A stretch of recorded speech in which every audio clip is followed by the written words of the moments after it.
Wrongful, 2-1 started to shut us off. Also still stands for 5. No. Offender in custody.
Good morning, everybody. Oh, Monday. It's Monday. And it's cold. Oh my gosh, it is so cold this morning. Good morning, everybody. Monday morning. Hopefully it's not too much of a Monday. Man, it's freezing. Can't stand the cold. But I'm so glad that I get to spend it with you. I got that heater kicking right in front of me, Skittles. I hope you're doing better. Ticket number 2, thank you for joining. Prayers, Skittles. Jacqueline, thank you for hopping in. Ticket number 4. Got a lot of stuff to go into. Katrina, number 3, thank you. Appreciate that. It's been a few days since we had an Idaho4 show. Ticket number 7, Kelly, hope you're feeling better. Thank you for hopping in. Thank you for your support all over the place as well. Caddy, ticket number 8. I hope you get to feeling better too. Everybody's so sick right now. Coffee. And thank you, Caddy. Caddy, thank you for... Even though the illness and the sickness and you're just there all the time, I just appreciate it. You don't even have to. And you just do it. I appreciate you so much, Caddy. 49er girl, thank you for hopping in. Good morning. Ticket number 11. Commercial Zone, I can't wait.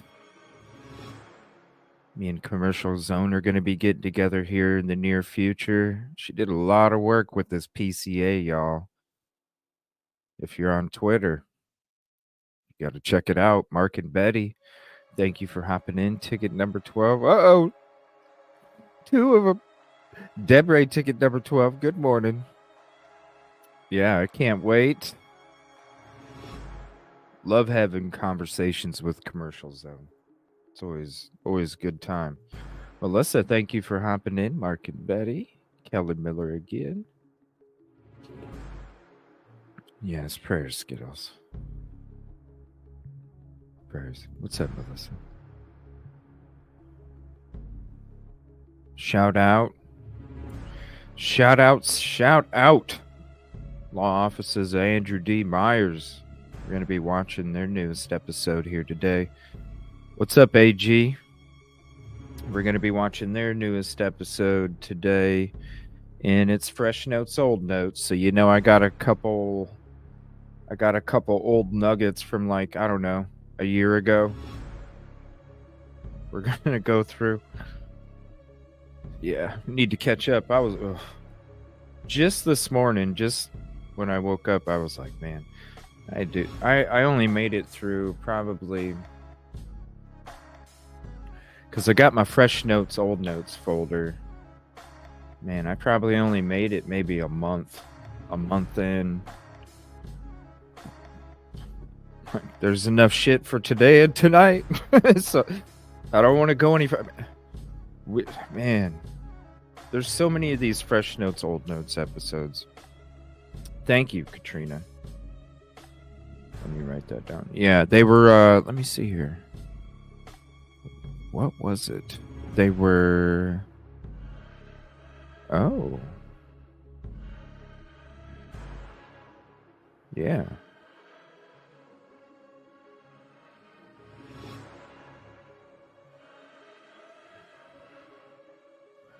Yeah, we'll take a look at those.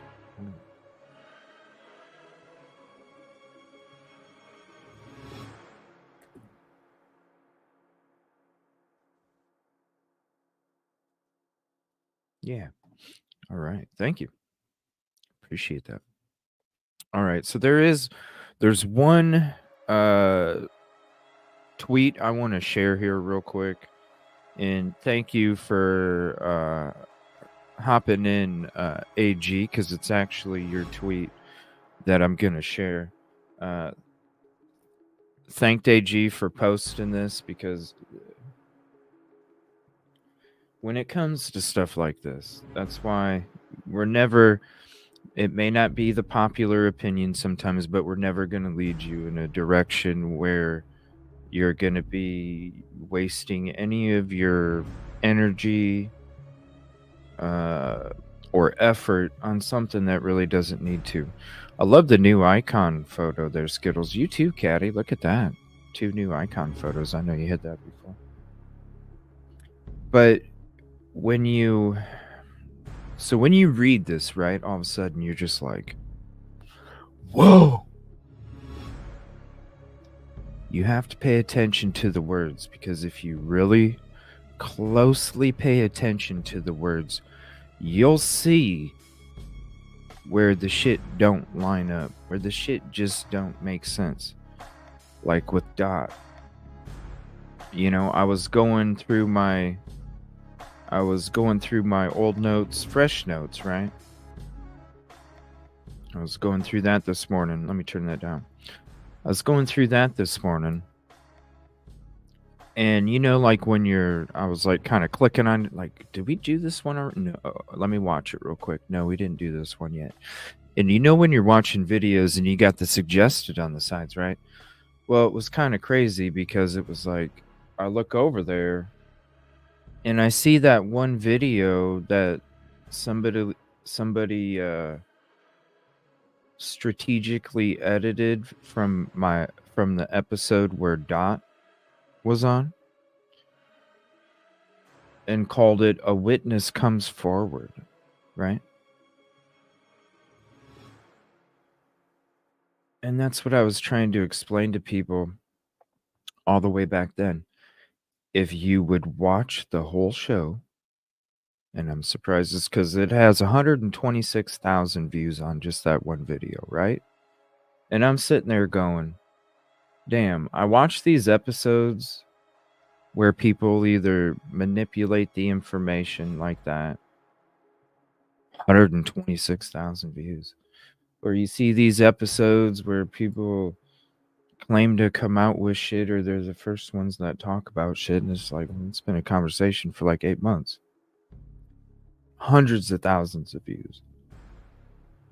But yet, the real message, the real episode with Dot on there, When you sit there and watch the real episode, this is what I'm trying to explain to people. 126,000 views on a witness that was strategically edited. But the real episode, where if you listen to the real shit that was being said, and the shit that I'm saying, like, yo, there's no way. You would be a star witness. You would be freaking isolated, protected. Like, you wouldn't be on fucking YouTube.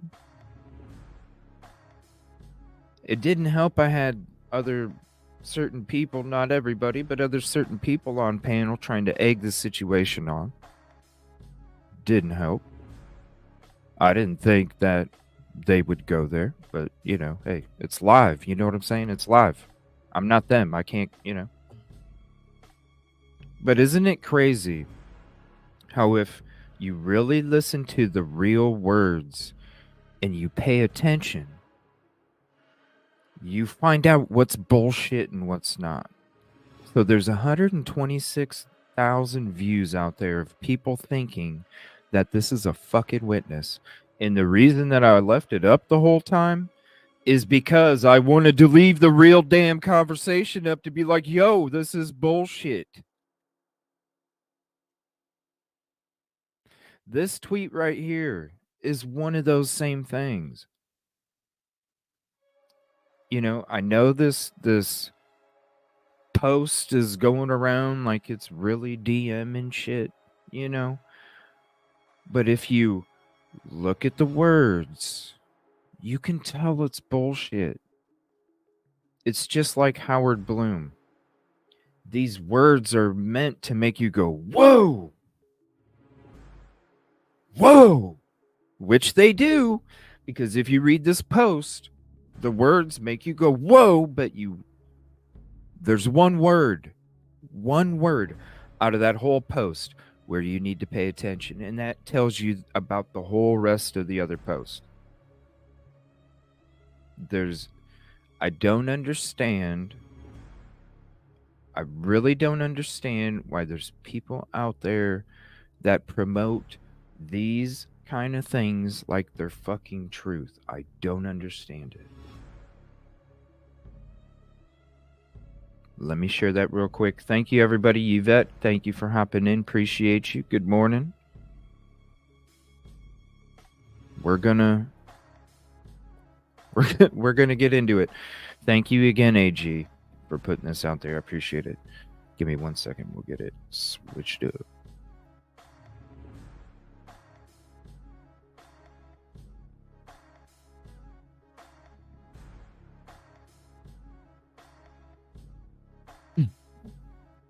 All right. So this is from AG. I'm going to share the link to this. Shout out AG on Twitter there. Thank you.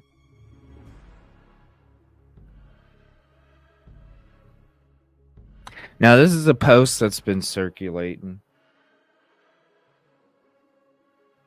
Right. Supposedly Dylan Mortensen. Yada, yada. You look at one word. Can you see my cursor? Maybe not. We live on the 3rd floor. Hello? Right there. That one word right there.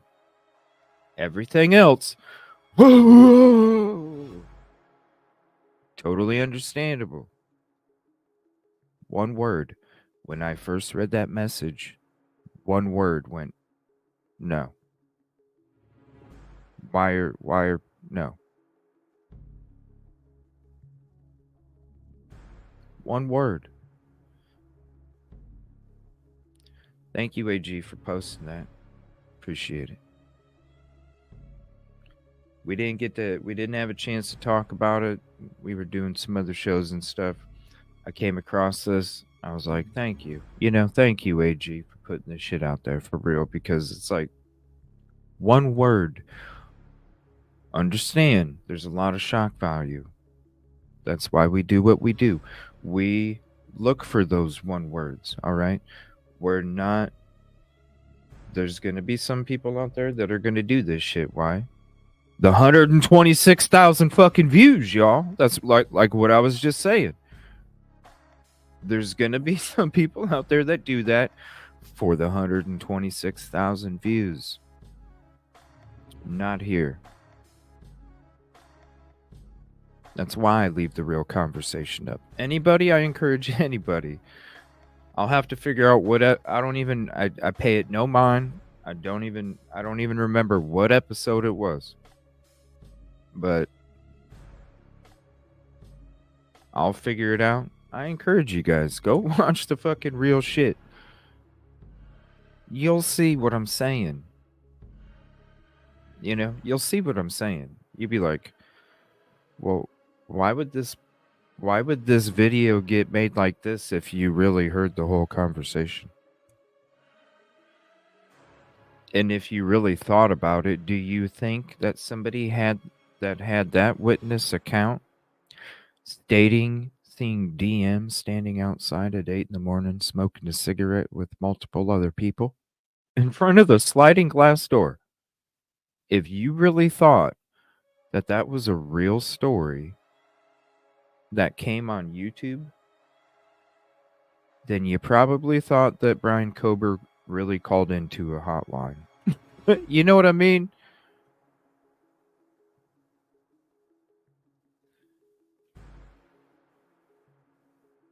I don't. It's YouTube, though. You know what I'm saying? It's YouTube, so. It is. Some of it is a show, you know what I mean? Some of it is a show. Theatricals and all sorts of stuff. All right, so thank you again, AG, for that. Let me get to my folder. We're going to get into some fresh notes, old notes.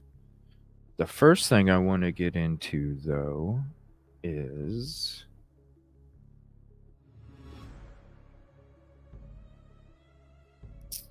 Where was it?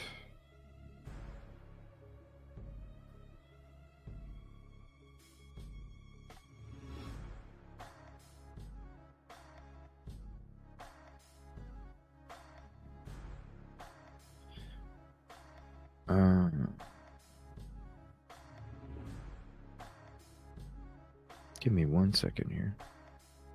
I don't know what's up with YouTube. I saved a whole bunch of shit, and it's like...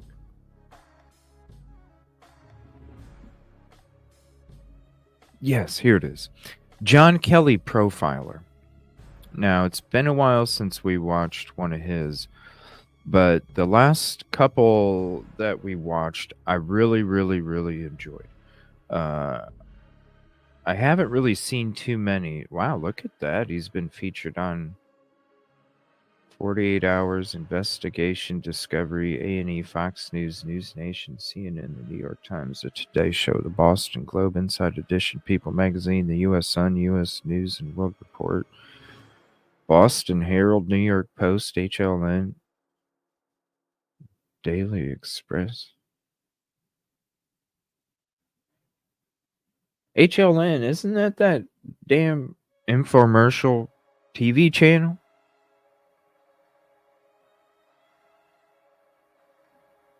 What the huh? All right, anyway. He has a video called Brian Kohberger, The Making of a Monster. I don't know if any of you have seen this. It's from a couple days ago. Let me share his channel in chat there real quick.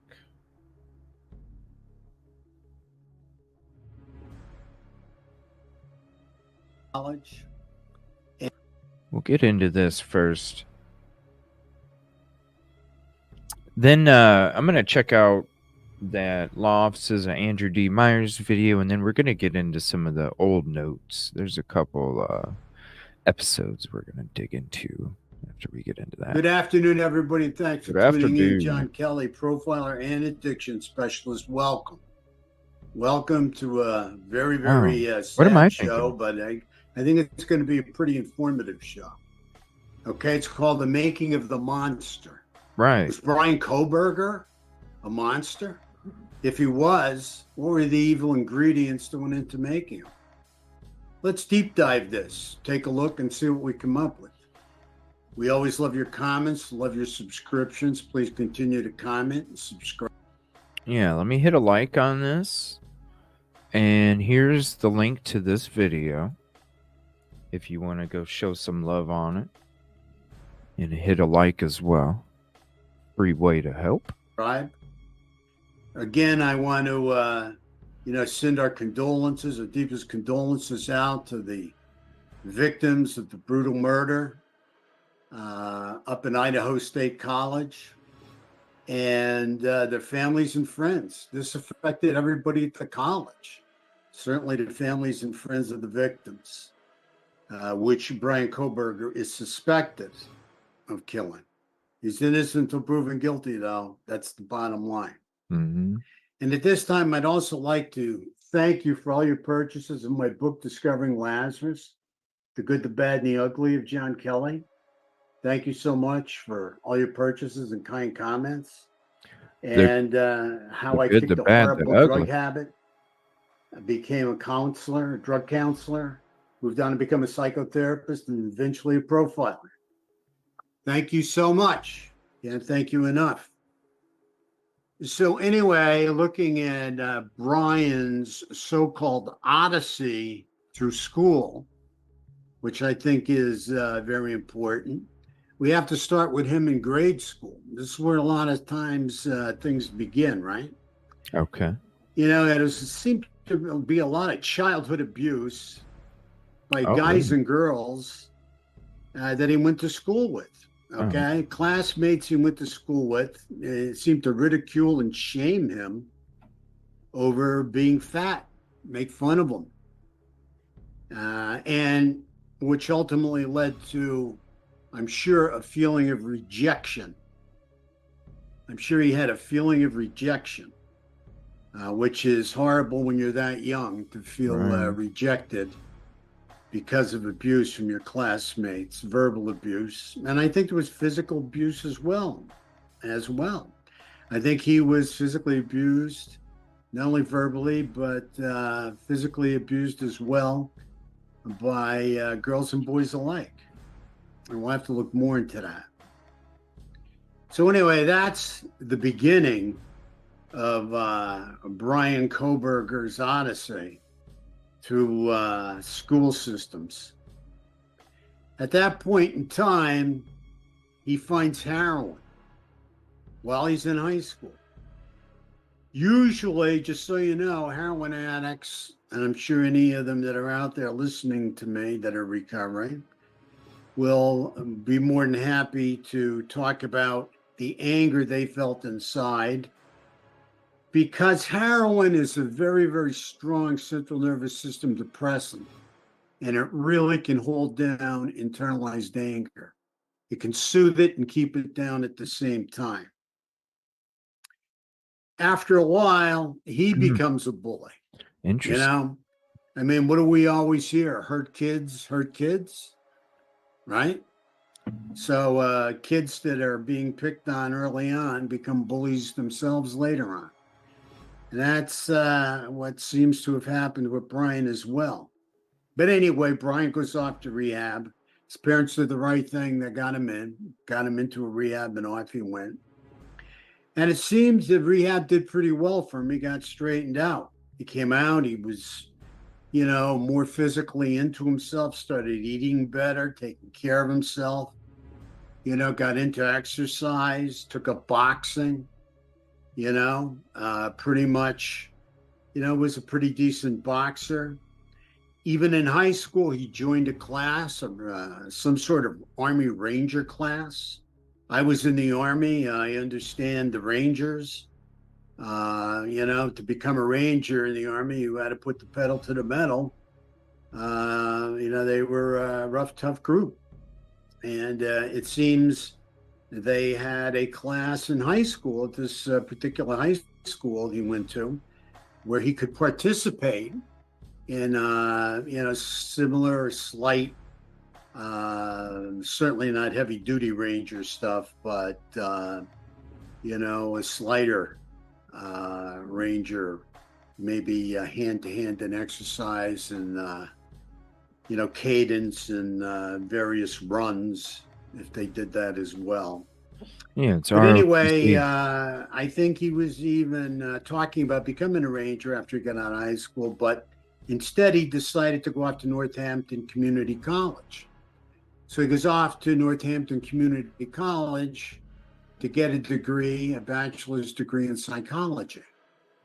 He did 2 years at the community college, and then he left the community college and went to DeSales University, I believe it's near Allentown, and he did his final 2 years there to get his bachelor's degree. Okay, so now he's graduated with a bachelor's degree at DeSales. Then he goes for a master's degree. But what's interesting kind of to me is he doesn't go for a master's degree in psychology. He goes for a master's degree in criminology. Okay. So during that whole master's degree work that he was involved in and all the various coursework, there seemed to have been, some different kind of work that was done with criminals. Okay. And I think he was doing various research on criminals, up close and live and personal with criminals, on how they had committed their crimes, why they committed their crimes, what they felt after they committed their crimes, and certainly what they did at various crime scenes where they were allowed to get away and didn't get caught, because not everybody gets caught for everything they do. Hold on a minute. So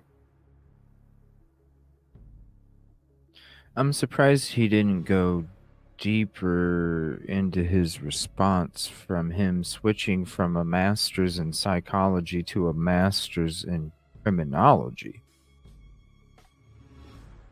Thank you, Deborah. I appreciate that. Thank you, Skittles. Drop your link in chat too, please.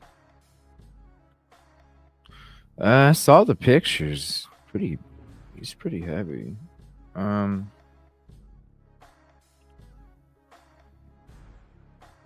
So if you, I don't know, he had like a weird response, and to me, that response stands out like he was surprised. Yeah, he was surprised he was surprised you didn't go for the master's in psychology. Bachelor's degree. Okay, so now he's graduated with a bachelor's degree at DeSales after he got out of high school, but instead he decided to go off to Northampton Community College. So he goes off to Northampton Community College to get a degree, a bachelor's degree in psychology. He did 2 years at the community college, and then he left the community college and went to DeSales University, I believe it's near Allentown, and he did his final 2 years there to get his bachelor's degree. Okay, so now he's graduated with a bachelor's degree at DeSales. Then he goes for a master's degree. But what's interesting kind of to me is he doesn't go for a master's degree in psychology. He goes for a master's degree in criminology. Okay.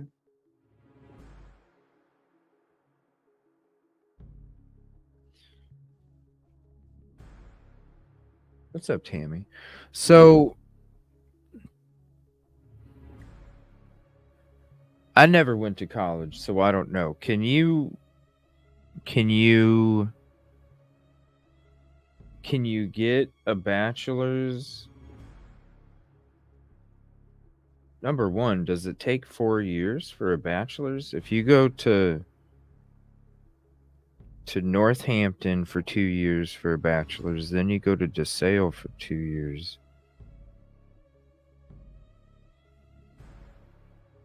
And then wouldn't you, so you you go to a bachelor's in psychology. So wouldn't you have to get a bachelor's in criminology before you can get a master's? Or you can just...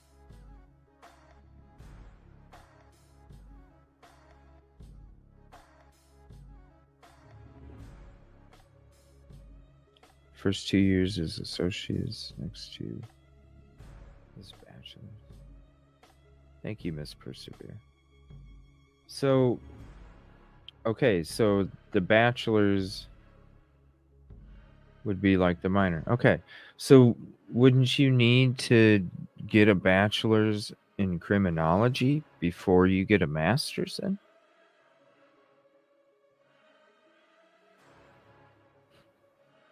Oh, okay. So what would be, so like his response right here when he's like, what's interesting is that what's weird about it then? And he did his final 2 years there to get his bachelor's degree. Okay, so now he's graduated with a bachelor's degree at DeSal's. Then he goes for a master's degree. But what's interesting kind of to me. Yeah, so what's interesting is that instead of going for, so what's weird about, it's just because he switched, it was just odd.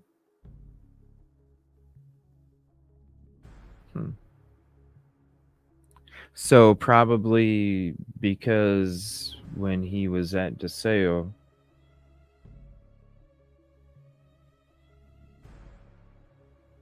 oh,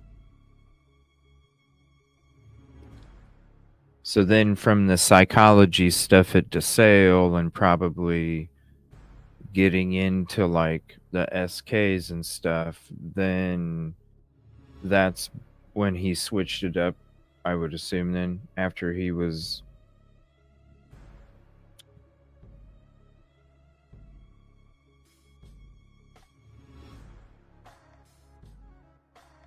What's up, Miari? Thank you for hopping in.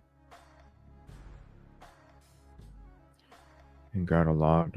I have a bachelor's degree in psychology.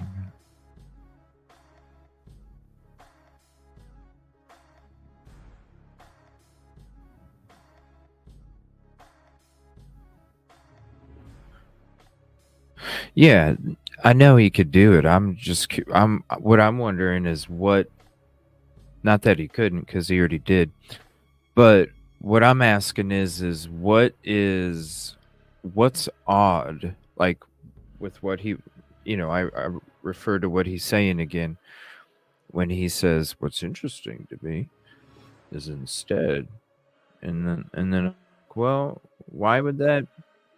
Because he's a profiler, right? So he's like pretty much profiling him right now, and he's So to me, I'm like, well, if he's really into like profiling people and something is like, oh, that's a abnormal situation. What's the abnormality of, you know what I mean? Like, what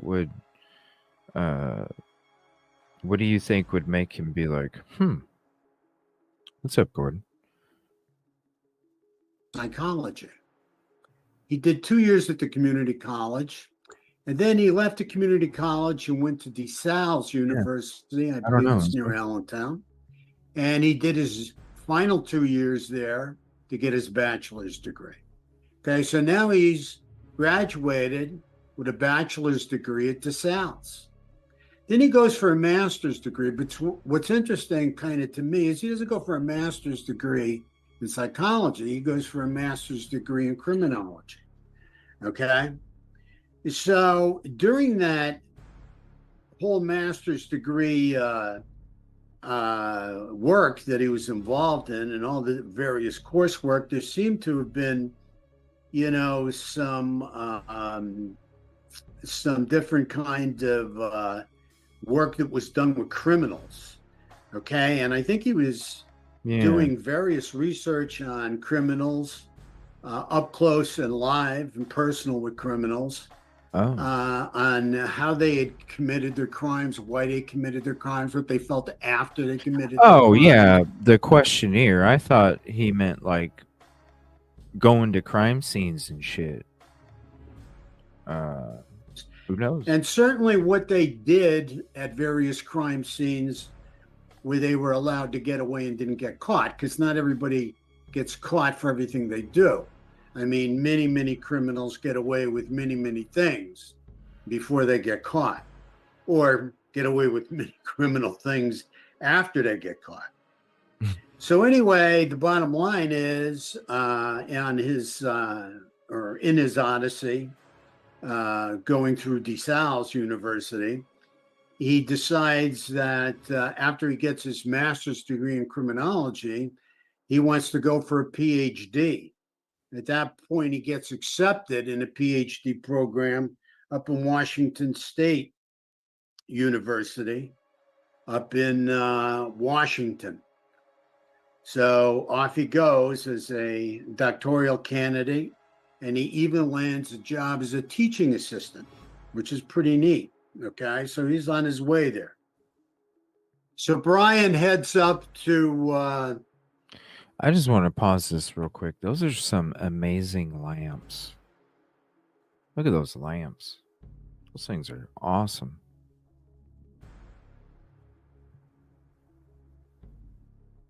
I wonder if they're like those touch ones where you touch them and they and they change. Washington. I just keep looking at these State lamps. I'm College like, damn, in them Pullman. lamps are sweet.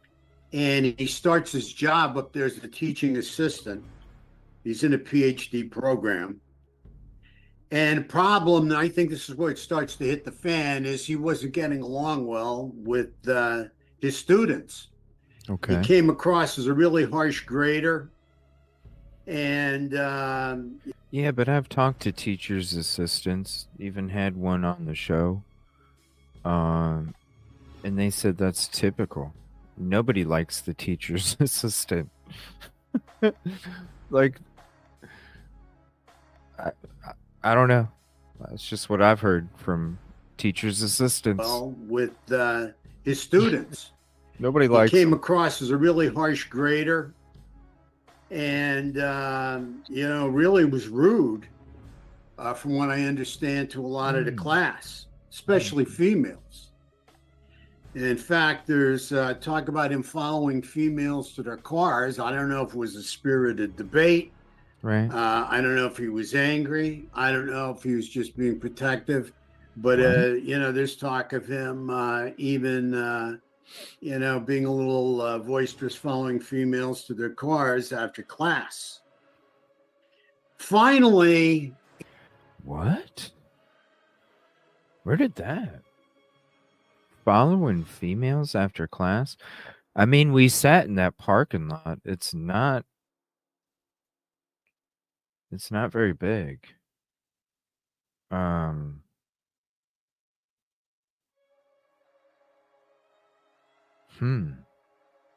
Where did that come from? Followed them.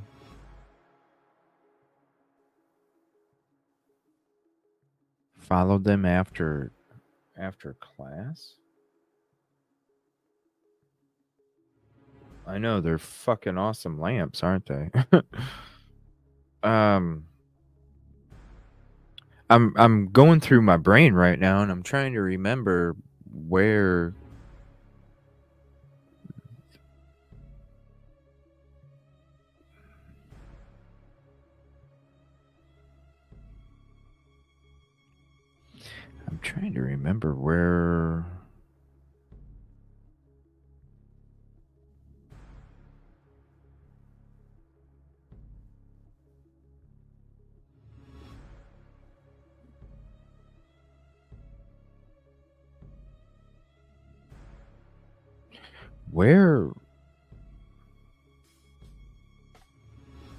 I don't remember that. Trying to remember. Yeah, I mean, it's got to be a rumor. I'm trying to remember. What's up, detective? I'm trying to remember. Right. What's up, Sandra? From TikTok?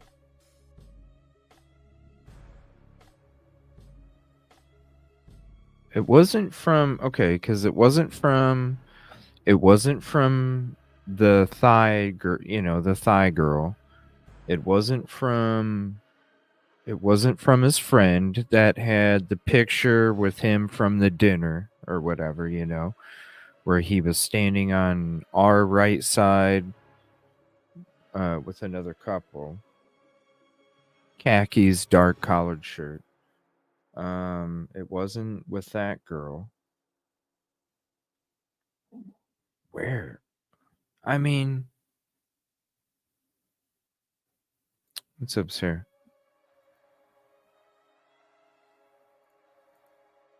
While on a Zoom. Thank you, Lynn. I appreciate that. Ticket number 34. Appreciate that. I mean, the parking lot's not very big. This is when we went there. Hold on. Here's this episode if you want to check it. We drove up to DeSale. There's the episode we did the live. Let me see. Because the parking lot. Yeah, this is the parking lot. I'm going to drive to it. Hold on. Oh, the old American flag photo there. Was it 4th of July? September 13th. Oh, it was September 11th week. That's right. We did the show.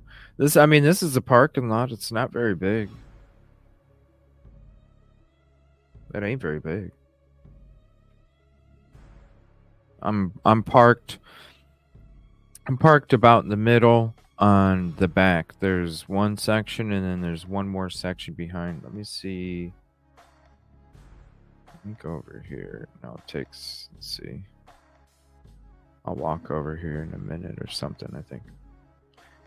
And this is at DeSale University. Wow, this is only in September. That statue was so beautiful. That statue was so beautiful. And the way that the shadows hit it. Oh, look at that statue, everybody. What a beautiful statue. Turn around, dude. That's when I had my shit camera.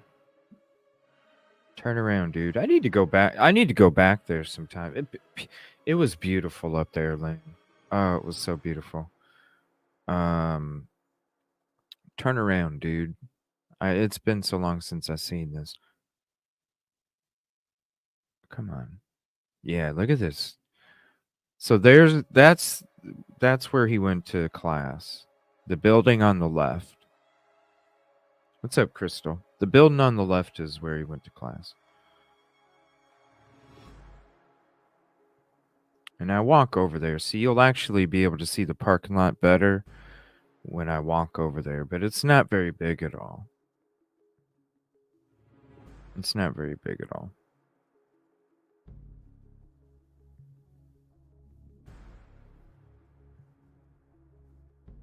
Here, actually, let me... Come on, where...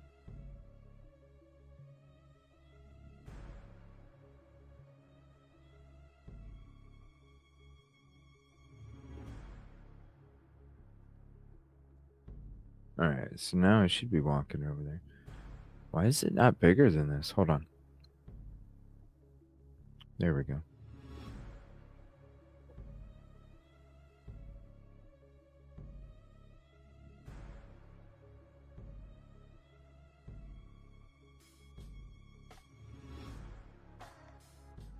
Yeah, the parking lot's off to the left. It ain't very big. So I don't know where... I don't know where they got that story from. Parking lot's not very big at all. Like right there. It ain't very big. Following students.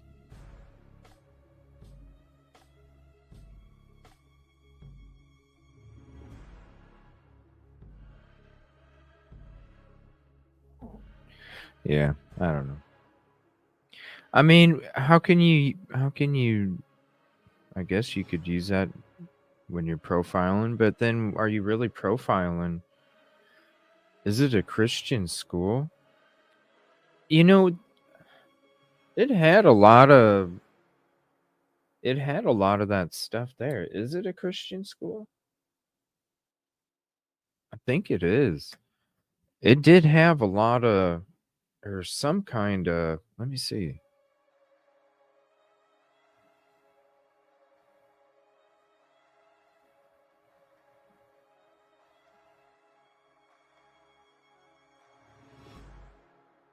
Yeah, it's rooted in the Christian humanism of St. Francis de Sales. St. Francis de Sales felt that all people in all walks of life are called by God to and have the ability to live a devout life. Diocese of Allentown, right there. Yeah. The Allentown College of St. Francis de Sales. So, yes, it is.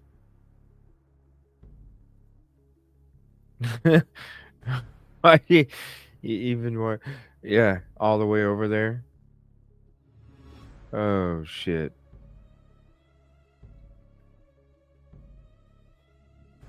Oh, no. This was just with the old phone. This footage right here, if you want to check it out, we hung out. There's a little bit of a drive before, a little bit of a drive after. Drove around the whole campus, went to different spots. If you want to check it out, that was just with my regular phone. No, the Sony's the Idaho footage. That shit's clear as fuck. I love it. All right, so he's, I don't know, this whole following students. Assistant, which is pretty neat. Okay, so he's on his way there. So Brian heads up to Washington State College in Pullman, and he starts his job up there as a teaching assistant. He's in a PhD program. And problem, I think this is where it starts to hit the fan, is he wasn't getting along well with his students. He came across as a really harsh grader and, really was rude, from what I understand, to a lot of the class, especially females. Well, I do remember when they did interview some of the students that he was a teacher's assistant for. I don't remember any of them being female. I remember 2 of them being male. I don't remember any females that were interviewed. Yeah, I like him. I don't remember any females that were interviewed. Because this is what's crazy to me is what's coming up next. In fact, there's talk about him following females to their cars. I don't know if it was a spirited debate. I don't know if he was angry. I don't know if he was just being protective. But, there's talk of him even being a little boisterous, following females to their cars after class. Finally, I would, if anybody can find that, excuse me, Mark and Betty, if anybody can find that, if you guys can send it to me, we'll either check it out today's show or in tonight's show. I would like to see whether it's a TikTok video, whatever it is, where's this thing about the following call?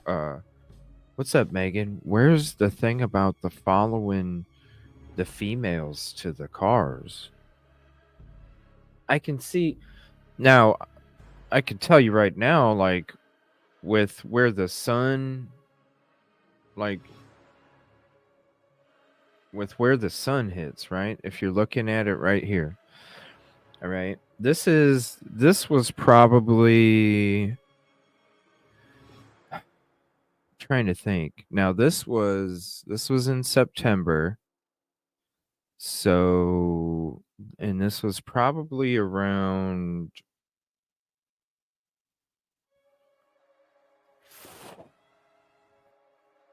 4. I think I was at this part in DeSale around 4 in the afternoon. Okay, so it is September, so it is more summer-like, right? Now with where that sits, okay, so behind where I'm at and off to the left, there's not a whole bunch of nothing. This part where we're at right here is up on a hill, right? So you're up on a hill, so you don't have a lot of stuff on each side of you. So if it's dark, I can definitely see him being a gentleman. I can definitely see him being a gentleman, walking them to the cars, and I'll show you what I mean here. So this is at a different part of the university. Let me zoom this up. So this is at a different part of the university, and then when we go to where he took class, I think this is like the student, where you get like the merch and the gear and the notebooks and all that stuff. Student union or whatever, maybe. Now I'm heading over to where he took his class, and you'll see as we're going up, it's like up on a hill. You'll see to the right, you'll see to the left. There's not much. And sorry for this footage here. It's really so-so. This was just off my old phone at the time. All right.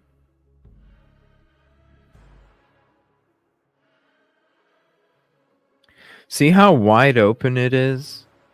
So off to the right, you have like a main road, right? That goes by it. And what's crazy is to get to DeSale, there's like so many little dinky small towns. It's really weird. It's not like right off the interstate. You literally have to go through like small little dinky towns just to get here.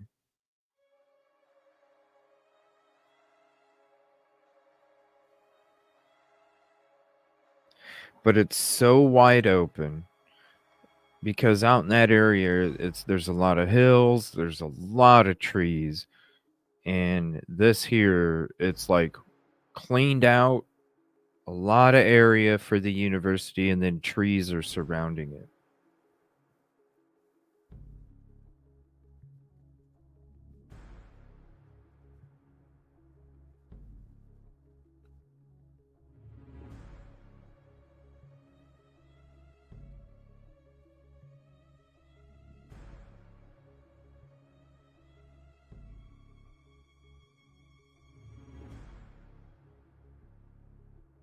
So you're like way back, and then right over here off to the right. All right. So you got this right here. We're coming up to the building straight up ahead. So when we were looking at it from the other direction, when we were looking from the statues, it looked like a horseshoe. Well, this is that building. The parking lot to our right is the parking lot that was to the right of that horseshoe building. So as I'm going straight, everything, and that's what I'm trying to say, everything back over there is nothing but open with trees gone and then a bunch of freaking trees. I could definitely see somebody being freaked out leaving in the dark from a class. I would like to know if anybody can find that. Send it to me. I'd like to see.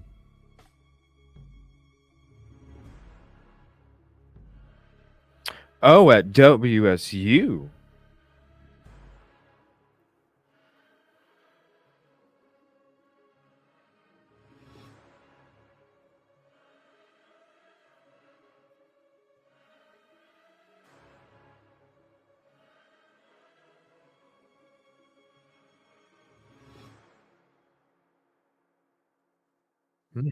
Where?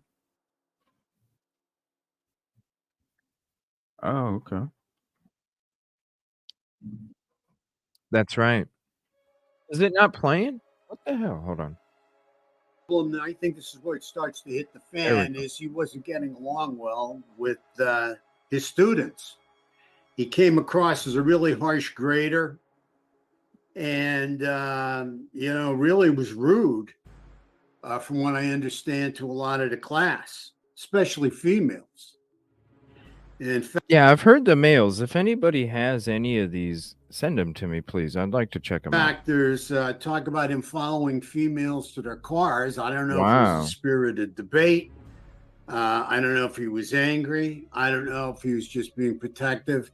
But, there's talk of him even, being a little boisterous, following females to their cars after class. Finally, he's brought up in front of the class by his professor. And I really believe for Brian, and I really believe he's pretty narcissistic, that this had to be a very humbling, shameful. Whoa. So he was brought up in front of the class? I thought he just met with him. I thought he had like a couple meetings with him or something as like a performance thing or he had him in front of the class? No fucking way. Following females to their cars after class. Finally, he's brought up in front of the class by his professor. And I really believe for Brian, and I really believe he's pretty narcissistic, that this had to be a very humbling, shameful, degrading experience. I feel he really, had to stand there and listen to all these students tell him how much they didn't care for his professionalism, how he graded them, how he talked to them, and bottom line, how he taught them. Okay. That they felt it was very unreasonable. And obviously, his Wow. professor felt that it wasn't very professional. And these kids were owed a professional teacher and a good education. So the professor jumped in and started to monitor Brian and meet with him on various occasions to go over how he was progressing with teaching the class. Oh, so those came. Whoa. So those came after? Right? That would be fucking.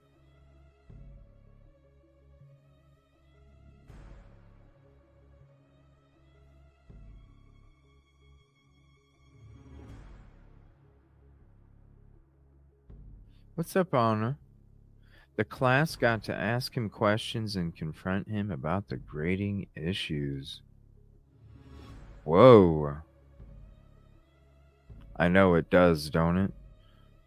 I love those lamps. Look at those lamps. No way. So the meetings were after that. To go over how he was progressing with teaching the class. Damn, that's crazy. And that didn't seem to go so well. And eventually, I think Brian saw the writing on the wall. Where I see this being combustible and exploding is when he was brought up in front of the class. Okay. Oh, really? So they had it, but it was respectful, the student said?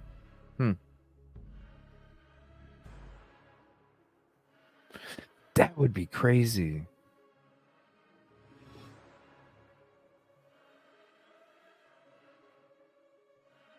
Like, why wouldn't she like sit down one-on-one, you know?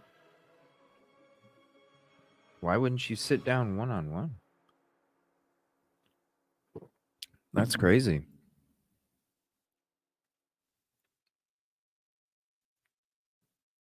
So, what I don't know, okay.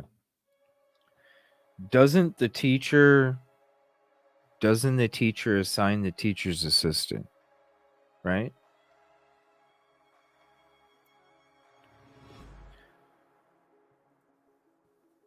I don't know. Is that the teacher assigns the teacher's assistant, though? I'm just assuming they do. If they don't, let me know. But why would the teacher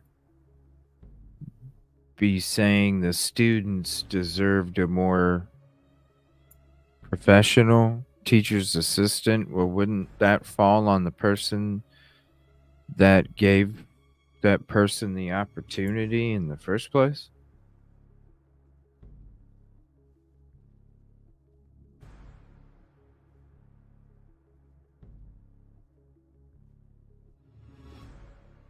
Like if I hired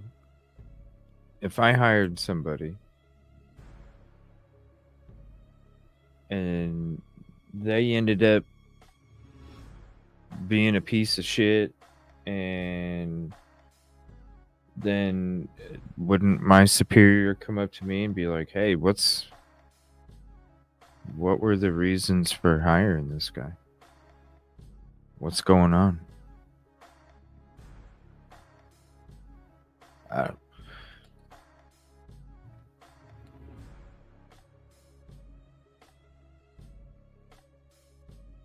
If this was a trigger, the professor would be...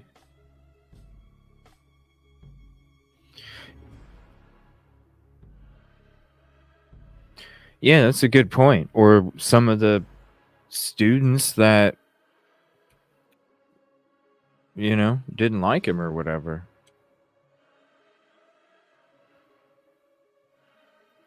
Yeah, I feel the same way, Gordon. I think that other stuff.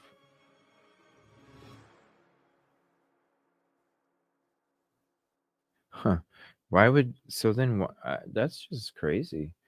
They deserve a more professional teacher. Well, it's on you, buddy. You're the one that put him in the position in the first place.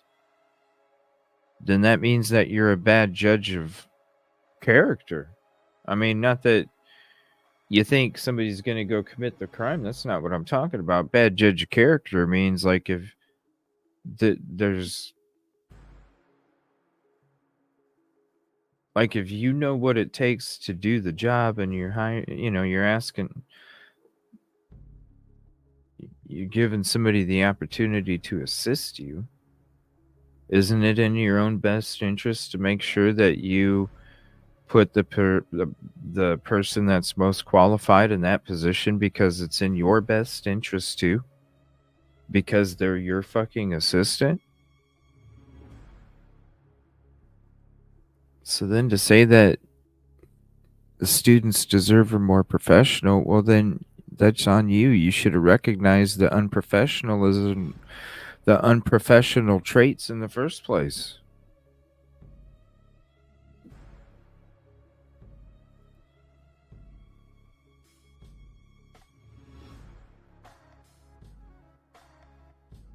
Yeah, like I worked there.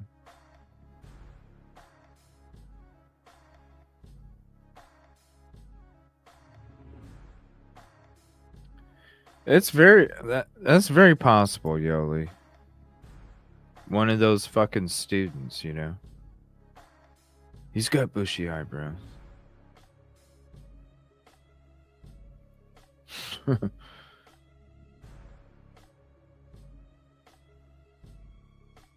Yeah, nothing. There was a document that wasn't even true. Yeah, that's what I...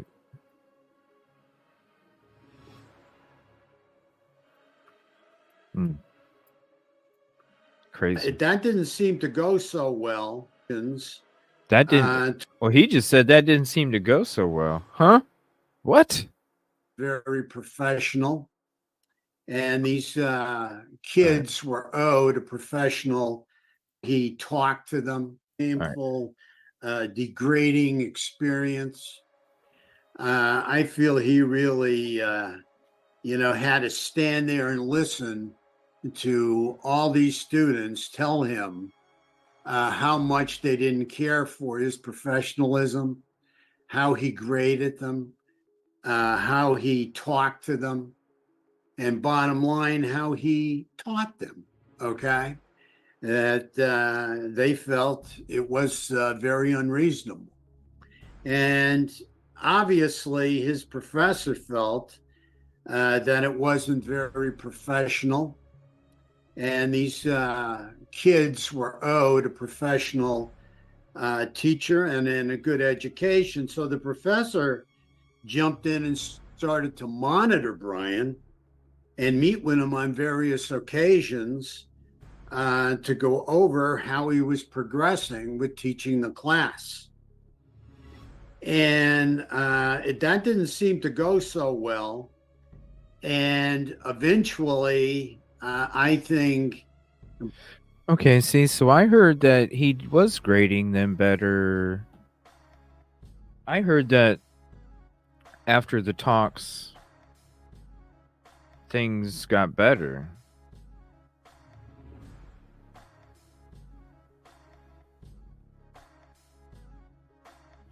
I'm confused now. So did they get better or did it not go so good?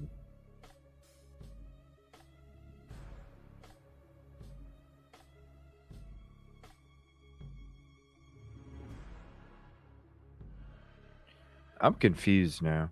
Because I trust what this dude's saying, you know? So it's like, well, shit. Was it not going good or was...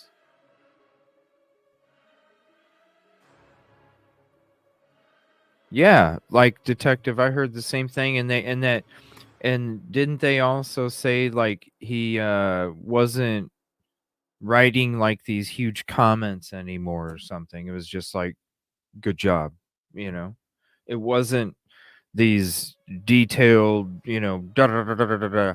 You got to do this better, da da da da da da da. It was higher grades and less,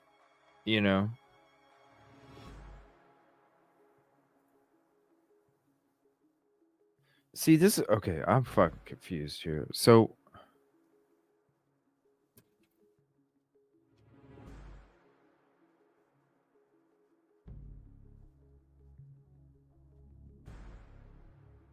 a teacher's assistant.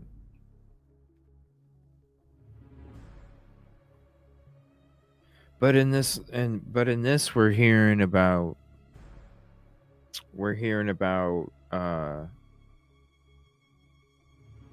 following girls to their cars. We're hearing about being teased and rejected and this shitty attitude towards women, all these things here, and I'm just like,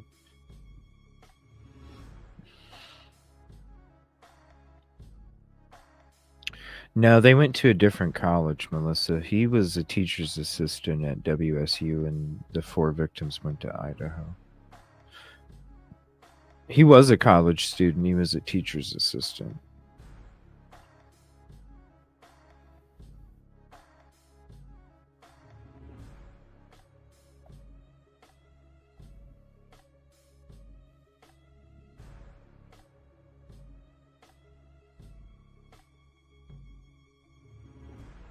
That's what I'm saying, Katrina. That's why I'm like, shit, I'm confused now. Because I've heard all of these different things. That's what I'm saying. I've heard all these different things. Damn, it's cold. I heard all these different things, and I trust what this guy's saying. So then I'm like, but I'm hearing all these different things, and it's not what I've,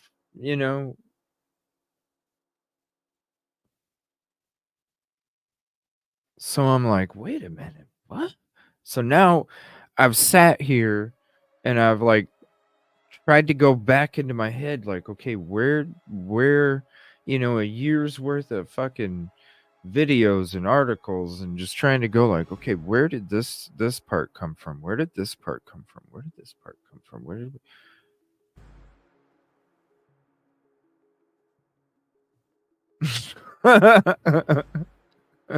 hey, 99%. That's what I'm saying, Crystal. Plus, like what Katrina was saying, have more resources, of course. I mean, hell, look at when you go to his channel, all these accomplishments and shit. That's why I'm saying, like, where did we hear shit not correct or what? Like, okay, which is it? That's what you can't have both. You can't have both. It's like, which is it? Was it didn't go good? Or he gave everybody A's? Like, which is it? It can't be both. Oh man, I wanted to thank you all. Again, thank you everybody. The members that are participating in the member lives. We did a thing last night for everybody. If you're not able to participate in the member lives, we have the member lives every Sunday at noon Central, 1 Eastern, and then the Sunday night is something we're going to be doing now where we did it last night. So next weekend we're going to be on the members only episode 3. Next weekend, members only episode 3. And then Sunday night, we're going to be replaying episode 2, but live for everybody the Sunday nights. So every Sunday at noon Central, 1 Eastern, we're having the members only of the newest OJ25 special episode. And then that same night, we're playing the previous week's members only as a live for everybody. So it'll always be on a 1-week delay for everybody, but if you're a member, you get to join on the members onlys during the time. I want to thank everybody for participating in those. Man, it's just the beginning. We're going to be going through March 2024 every Sunday, and I can't wait. Like every time I'm done with the episode, I'm like, oh, I gotta wait another week for the next one. It sucks because man, them shows are going good. I love it, real good. I don't know, Rowena. Like, I just want to know which is it. Stole a phone. Yeah, I just want to know which is it. Did it? Man, we need to find these. I know it's like a year's worth of shit, and it's like, man, we've gone through so many articles, and videos, and it's like, damn. It's got to be in my old notes folder somewhere. Brian saw the writing was progressing with teaching the class. And well, I assume that it is going to be the making of a monster because you start off with bowling and then you go to rejection. You go to a drug addiction that keeps inside anger. It keeps it stored, and then what happens when you shake up a pop bottle. I can imagine it's going to be a monster at the end. What do you guys think? That's what I'm thinking. That didn't seem to go so well. He was very respectful. Eventually, I think Brian saw the writing on the wall. Where I see this being combustible and exploding is when he was brought up in front of the class. Okay, I That had to really be. see his That had to be crazy. humiliation really coming out there, and I think he was really feeling less than. Those. Well, like, think about it. If you were, he was just talking about how he was bullied as a child. And attacked from other people because of his weight. Do you not think he probably felt that same situation when the whole class, like when the whole class got to like confront, you know, that probably put him way back to his childhood where he felt like he had like a shit ton of people around him bullying him again or something. I mean, I can't imagine. Those kids, those students, and Can't certainly imagine. less than any of the professors. I think that was really the boiling point What's up, Nina? for Brian. Later on, like I said, his professor stayed on him, continued to watch his progress. His progress didn't get any better. And then sometime after the murders had taken. Oh, I bet that was pretty cool. Like a mock kind of thing. I felt he was a smart ass at best.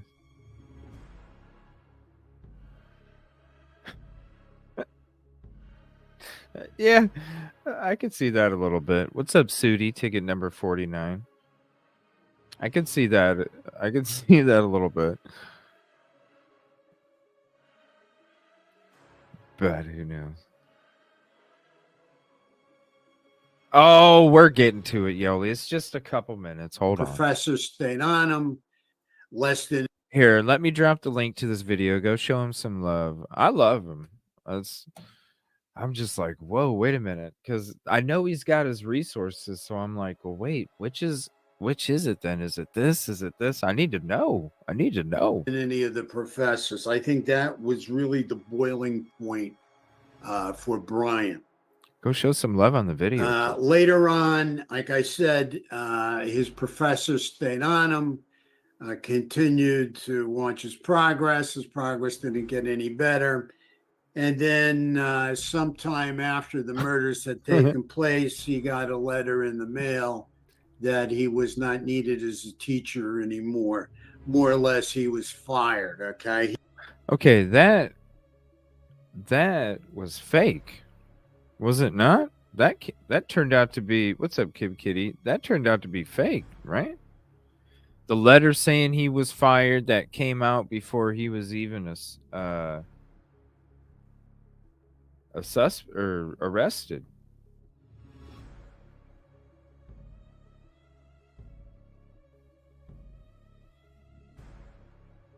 The letter was that not proven to be fake?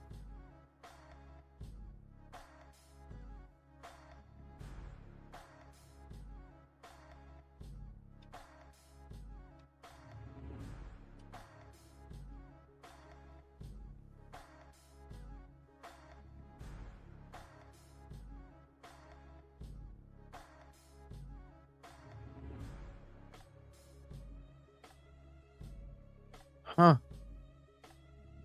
All right. His professor stayed on him, continued to watch his progress. His progress didn't get any better.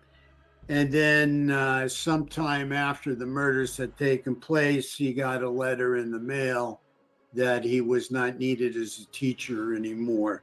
More or less, he was fired. Okay. He did not live up to standards.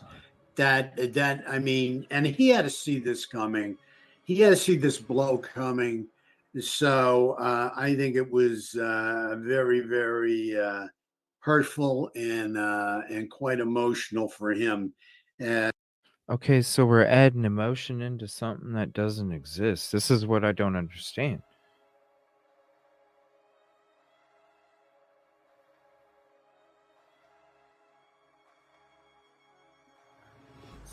I know, Katrina. I know that so we're adding emotion into a I'll let it finish. After I'm that, just gonna let it finish. I don't know where it's being called out in front of the class, okay, and had to sit there and listen to them ridicule him. And remember, in the beginning, going back, we're talking about, you know, him being ridiculed as a child by his classmates and being rejected. And pretty much, if he thinks he's losing his position up there and the class doesn't care for him, this is ridicule and rejection all over again. All right. Now, look, at everybody gets ridiculed and rejected isn't going to become a mass murderer. There's no question about it.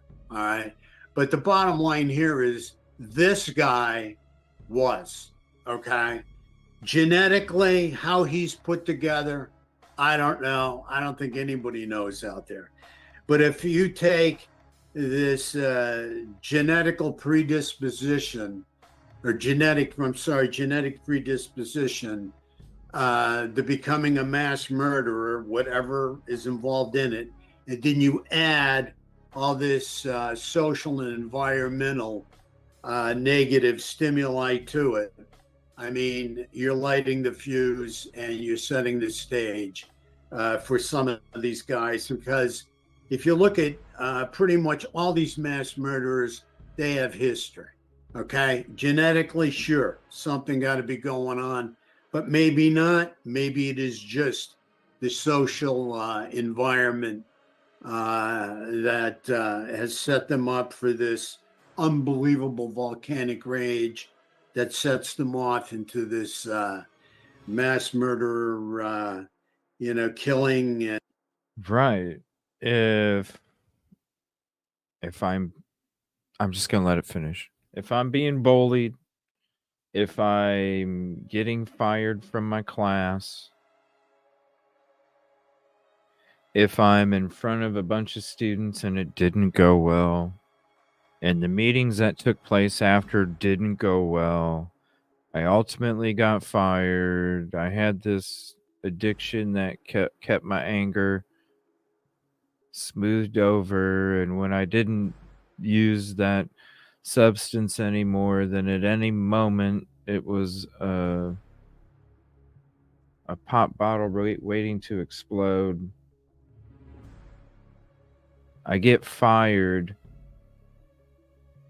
from my teacher's assistant job. Yeah. If all that stuff took place,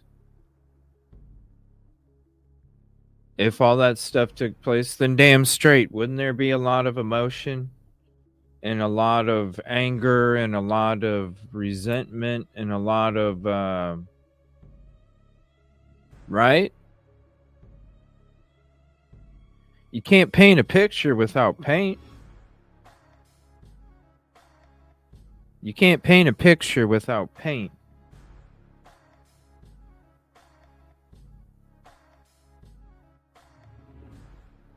What paint are you using to paint the picture?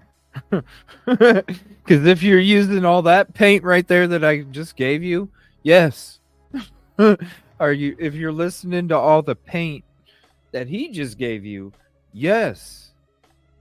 Because what I just said is what he just said. You could definitely paint the picture of somebody having enough jealous rage, anger, frustration, especially if you got fired from your teaching job after everything didn't go well.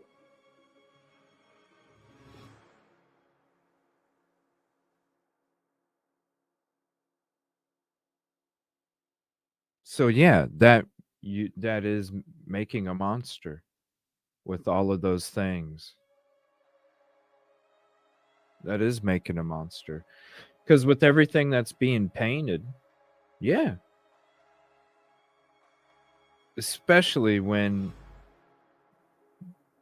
the students got in front of you and it didn't go well, and then the meetings afterwards didn't go well. and you were fired before you were even a suspect. Yeah.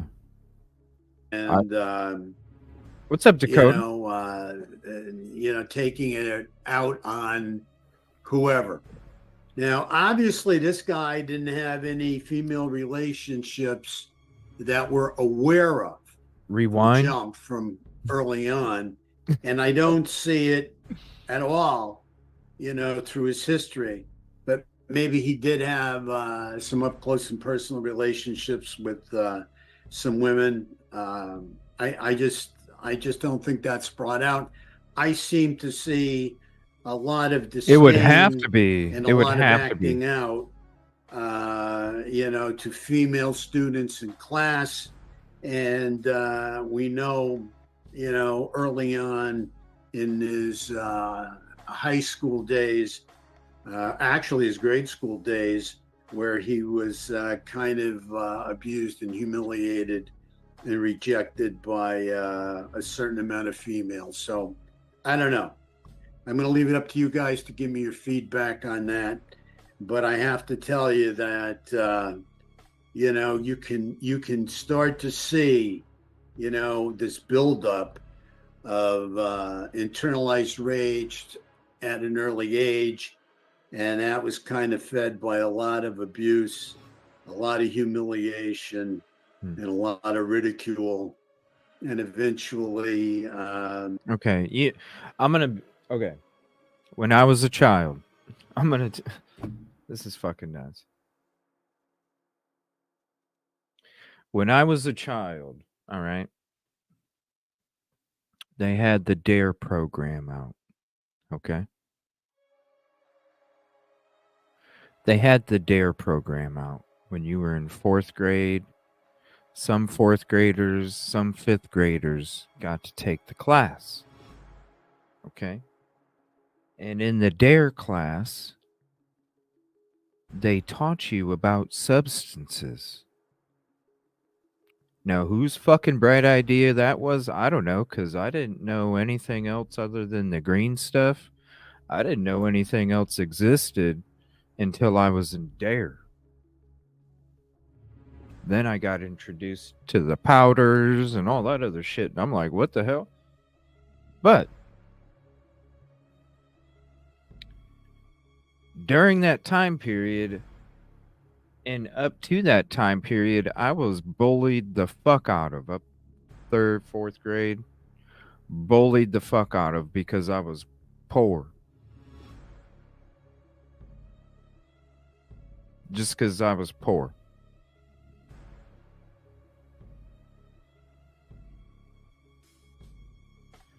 The people, it got to a point because when the DARE class was going on, if you got the answer right, you got to hold the DARE bear, the teddy bear that had a DARE t-shirt on it, right? The teddy bear, it was the DARE bear. You got to hold the DARE bear. Hell yeah. I got to win the DARE bear a lot because I knew my shit. It made those bullies jealous as shit that I got to wear the DARE bear. Constantly bullied. Well, when they had, the DARE bear. So when they had the final award thing or whatever, right? At the end of the school year, you had this award thing. Well, I won a DARE jacket, all right? And I was proud of it. Oh, there's no reason to be sorry. I was proud of it. I wore that DARE jacket proudly, right? Big old DARE on the back.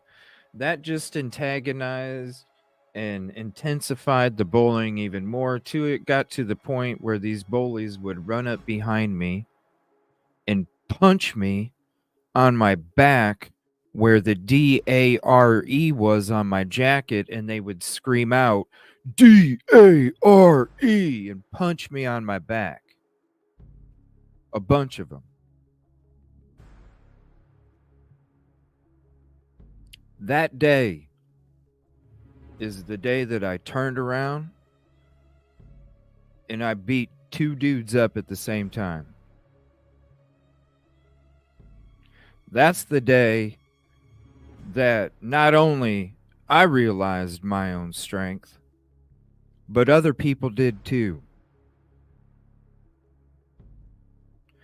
And from that day on, I didn't go attack people. I didn't become a bully. I didn't go harass people. What I did is I stood up for all the fucking people that got treated like me. I stood up to their bullies for them. And it was like that way from that point through the rest of the time that I was in school. It didn't matter. There would be times I would be in school and a dude would walk by and say some comment about some girl's weight, and I didn't even know the girl and I didn't even know the guy. And I would rush up on that motherfucker. Just out of the blue. Rush up on that motherfucker. Just because. That's probably why I'm doing what I'm doing right now on YouTube. I'm trying to stand up for people that don't feel like they can say shit, that don't feel like they can stand up. That's what I'm doing on YouTube. Not everybody that goes through bullying becomes a frustrated bully that bullies other people. And no, it's not always like that way. You know what I mean, Yoli? Like, no, because you know how it feels. You don't like somebody else feeling that way. And when you know that you're strong enough when others don't think they are, or maybe they aren't, that's why we're here. It's to stand up to that bullshit. Because there's some people, and it's not their own, it's not their fault. Some people don't have that strength. Some do. Doesn't mean that everybody is gonna end up being some bullying unaliver and all this other shit. Rejection, which in another form is abandonment. By classmates, and now we take it all the way up. He was kind of abused and humiliated and rejected by a certain amount of females. So I don't know. I'm going to leave it up to you guys to give me your feedback on that. But I have to tell you that, you can start to see, this buildup of internalized rage at an early age. And that was kind of fed by a lot of abuse, a lot of humiliation, and a lot of ridicule. And eventually, rejection, which in another form is abandonment, by classmates. And now we take it all the way up, all these years later to the college, and where he was a teaching assistant at the college level. And they pretty much said, you don't have a buddy, and we're letting you go as a teaching assistant, and maybe feeling abandoned by the college up there. These are all theories. Yeah, when it's painted like that, yeah, of course somebody's going to be mad at the world and rejected and feel like they need to take it out on something, or I don't know. I question half that shit when it comes to the validity of it. I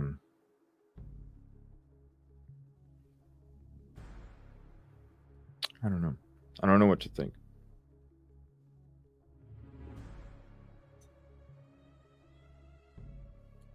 Excuse me. I don't know what to think. What do you guys think? I don't know. Like, was in Idaho4. Anything good?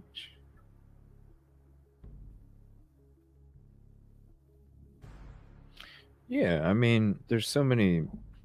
How many of us are unalivers? You know what I'm saying?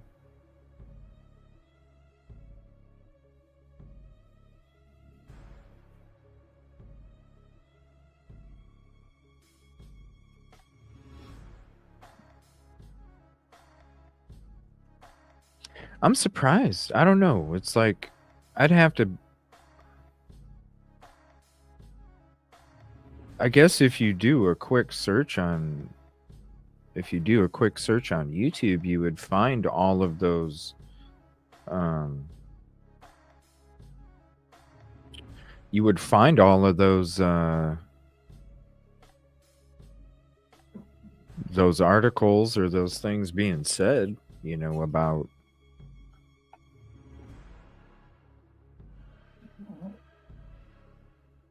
what the students were saying and all that. Here's Commercial Zone. Shout out to her too. Go follow on Twitter. We're going to be having Commercial Zone here coming up. We're going to be talking more PCA. She did a lot of stuff with the PCA. I wanted to share something that was posted right here. I'm going to have a show on this case here in the future. I reached out to Miss Solomon, and I told her that anytime that she would like to hop on, we'll discuss it. Grant Solomon case. So there's the link to her Twitter. Definitely go show some support. Check it out. We'll be talking about that case soon. Also, let me see. There was something the lawyer was saying, and it's something that I've been trying to say. When it comes to the innocent, like, so when it comes to, this is why the judge didn't want cameras, all right? Because the things that, it's one of the reasons why I say, like, with my position, where I come from, when I'm talking about who knows what his mental is, who knows the mannerisms, who knows, you know, there's not a lot of stuff to go off of when it comes to trying to even profile, right? Even profile, like what we just watched. So this is a perfect example. Kind of weird how it ended up this way. So what we just watched was speculation and stories that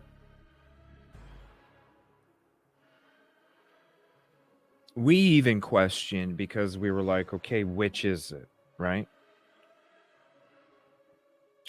She's been busy. She was here in the beginning of the show, Detective. She'll be coming soon. We've been talking for like the last week or two when she's going to be back on, because she's been, you know, holidays, and then she's been doing a lot of work. But I can't wait to have her back on.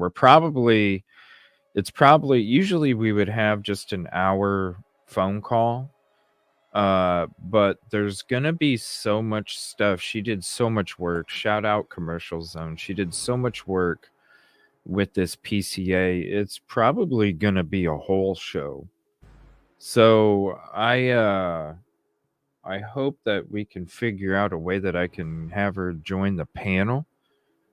That way we could screen share stuff, and I mean, it's probably going to be a whole show, everybody. I mean, she's done so much work. She has done so much work with this PCA stuff, and I'm so excited to be able to have her on again soon to discuss it and kind of go through it.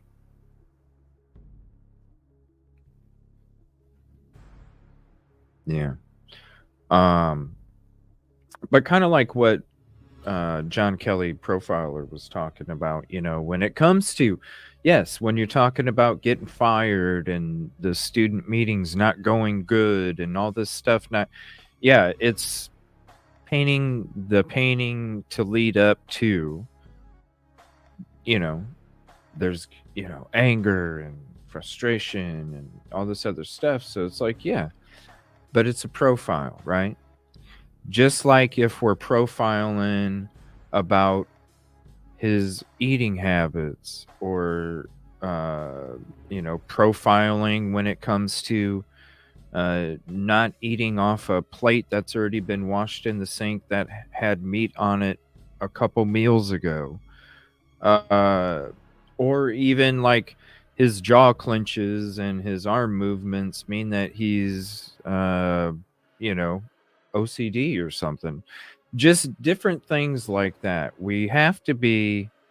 It's one of the reasons why Judge didn't want the cameras. I believe it's a reason why the defense didn't want the cameras in the courtroom, is because they didn't want people, like even the court TV special, the case against BK where the lady said it about him being sexually motivated to do the crime. Like, there's stuff like that, right?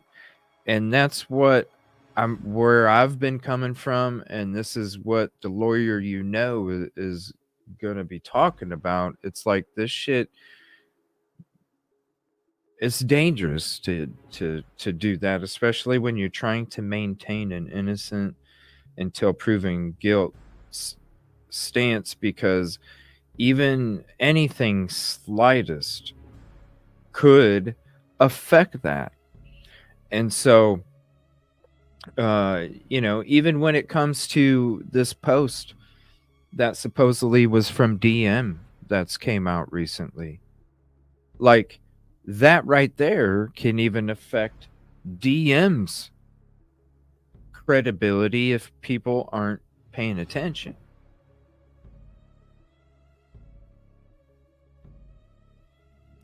Right. And that's, and that's where I'm coming from. Like, I'm not saying he doesn't.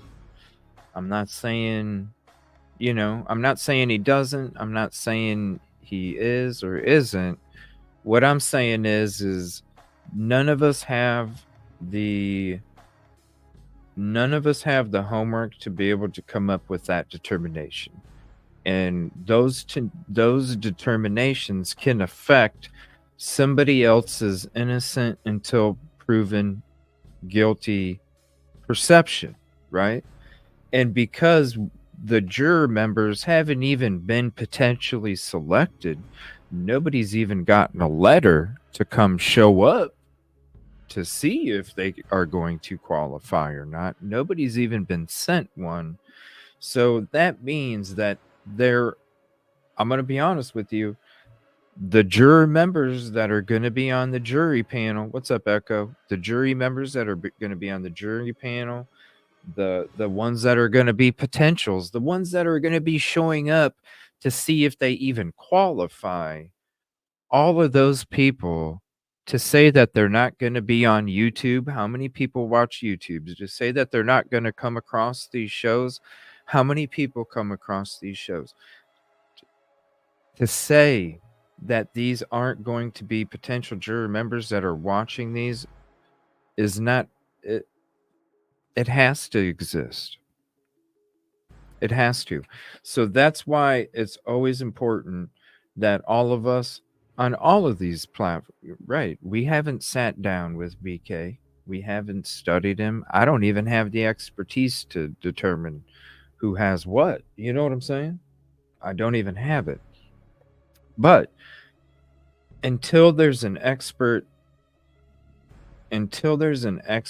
on the stand, until there's an expert on the stand, then we could say, okay, this, that.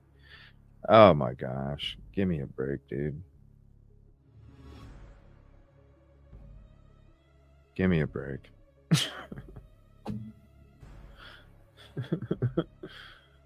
Oh. Yeah, okay. Yeah.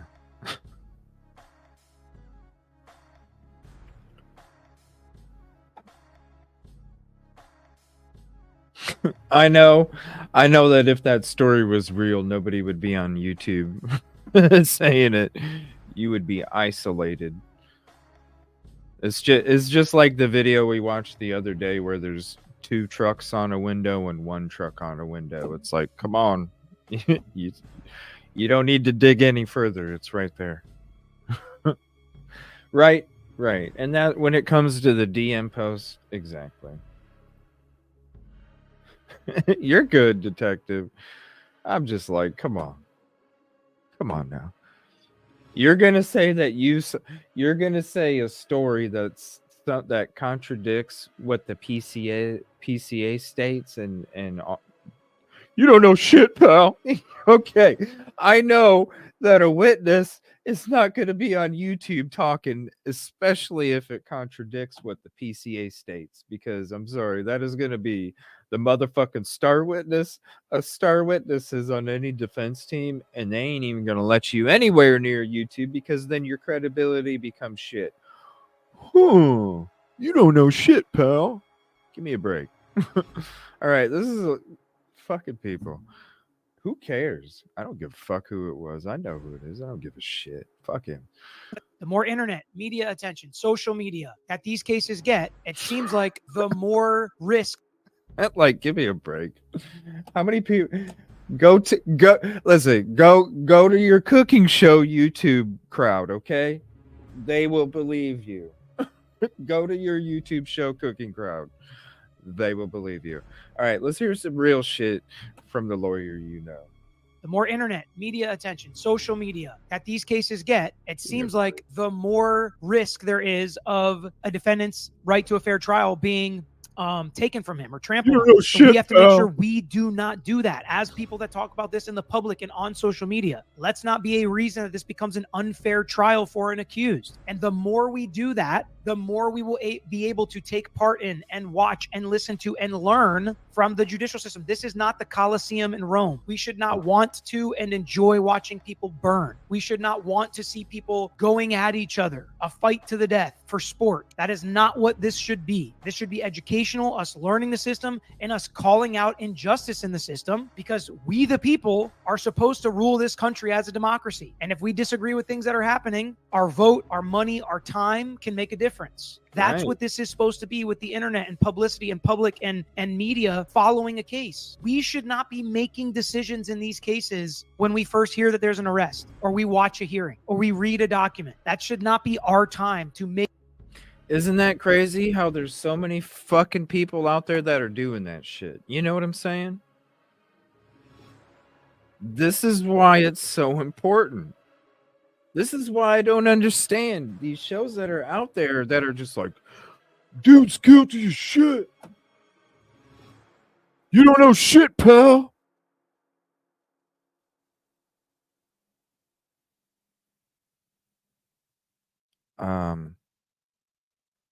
What if it was you?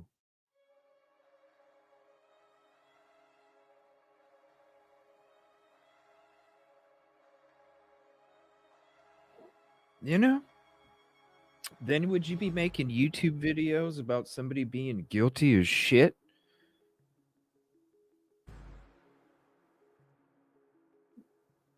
Probably not. Would you be sitting there saying, you ain't got no college degree and you never studied criminology, so how can you say anything that's worth anything?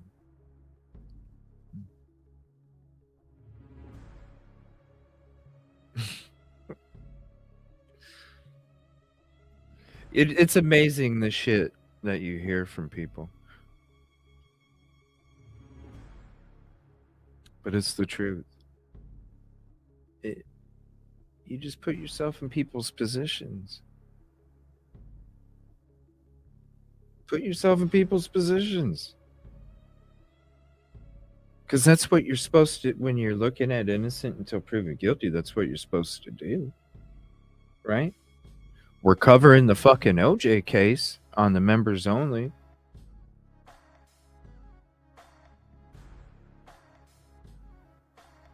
We're already getting in. We're just in episode 2.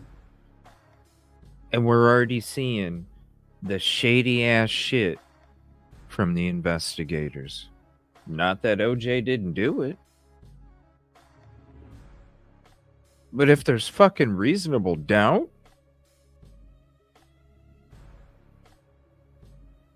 isn't it crazy? One of the Ellie's response in the OJ in the very beginning when he was first charged with assault, after all these other times of being called out, the first time he was charged with assault, when they asked why there was only 3 pictures of Anna Nicole or of Nicole Brown, when there was only 3 pictures, and the response was, we ran out of film. And they were at the police station. They ran out of film.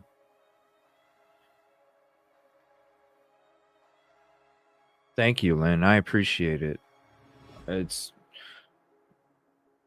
excited every Sunday now. It's good stuff. Right. You know what I'm saying? Especially nowadays with how influential the words are on these platforms. You know what I mean? You don't have, when people come home, hell, people are watching us at work, listening to us like they're not listening to 107.2 WHTX. They're not listening to that no more. The rockin' 80s. Maybe once in a while. No, they're going to work. They're flipping on YouTube. They're listening to the podcast. They're checking this one out. They're listening to this show. When they're driving from work to school, they're listening to a podcast. They're listening to a talk show when they come home. When they want to find out what's going on with the latest headlines, they're not waiting for their local news station. They're popping up fucking YouTube. Let's see what's going on. When your words are that influential, because let's be honest, if YouTube was a cable TV station, it would be the biggest fucking TV channel out there. So when your words are that influential, it is so important to maintain this approach. And when you maintain this approach that he's talking about, you have a lot of people, because it's not the path that is most walked. It's most often a path where you get attacked. You hear it in other talk shows. I mean, hell, you even hear Harsh talking about it. When you walk that path, it's a path that very few walk down.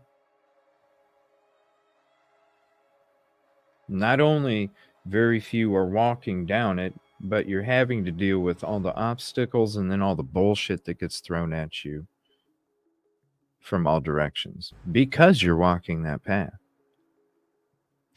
But we walk that path.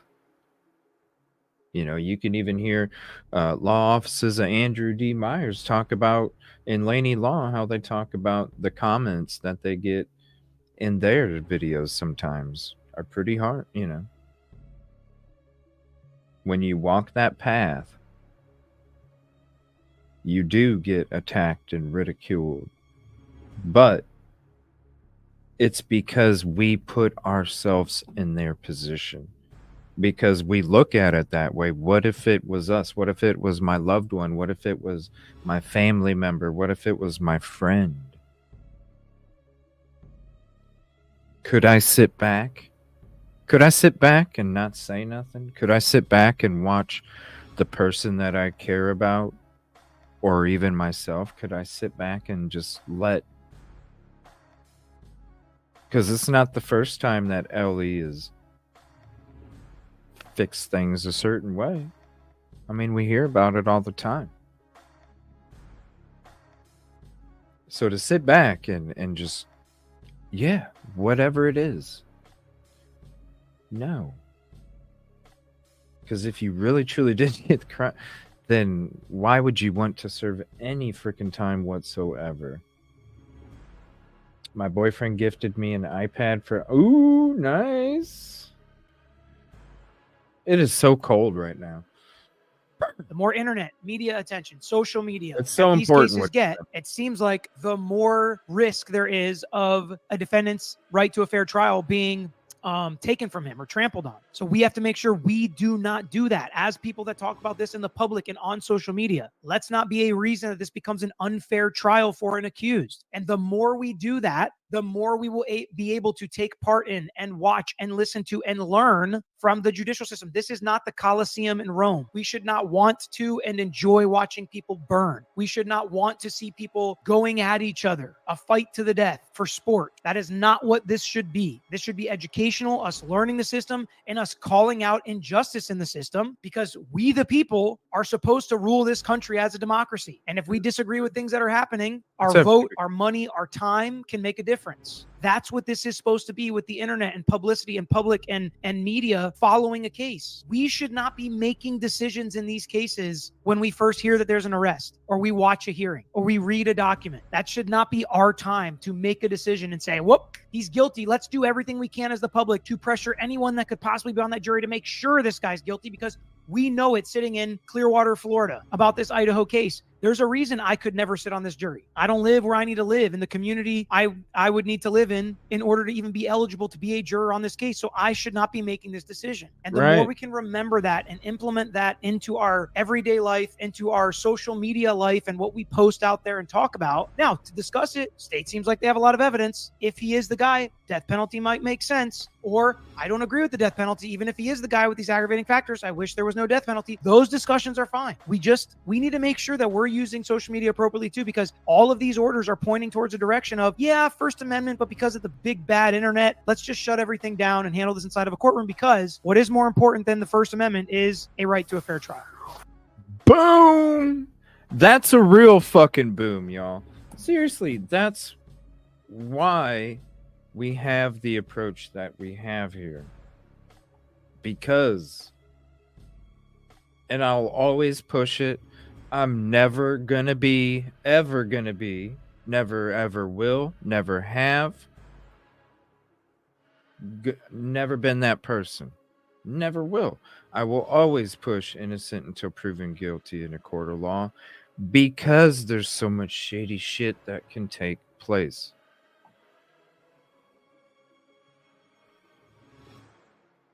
Oh, you're good, Leslie. Let's see. Look at the college, educated, making determination. Yeah, that too. Yeah, I mean, they just wanted to make the cut.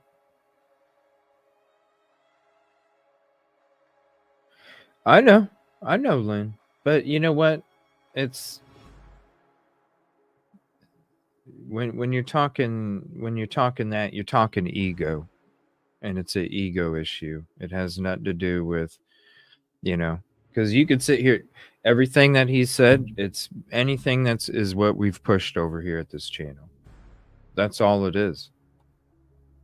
And when it comes to whatever anybody else wants to say, well, it's because if you can't have the ability to put yourself in somebody else's shoes, well, it's an ego problem, because your ego's in the way. I mean, think about it. I'm not talking down or anything. It's facts. Like, if you can't have the ability to have the approach putting yourself in other people's shoes, then you have an ego problem, because your ego's in the fucking way of you getting in somebody else's shoes. Because you can't explore the other side because you're too damn right, I mean, it's just what it is. Shout out to him. All right, so we're gonna go to. I feel like maybe we should get into this. Hold on, let me take a look here. Let me see if there's anything breaking. Because I might want to go into that Andrew D. Myers episode tonight instead. Let me see. Let me see something here. I probably should go through it though.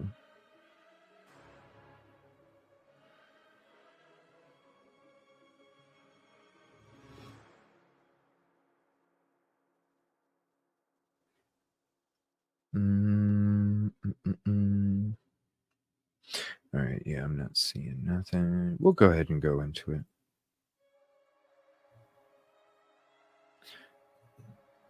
I kind of like saving that for Yoli, though. Are you going to be, Yoli, are you going to be available tonight? It is. That's what stops you from putting yourself in somebody else's shoes. Yeah.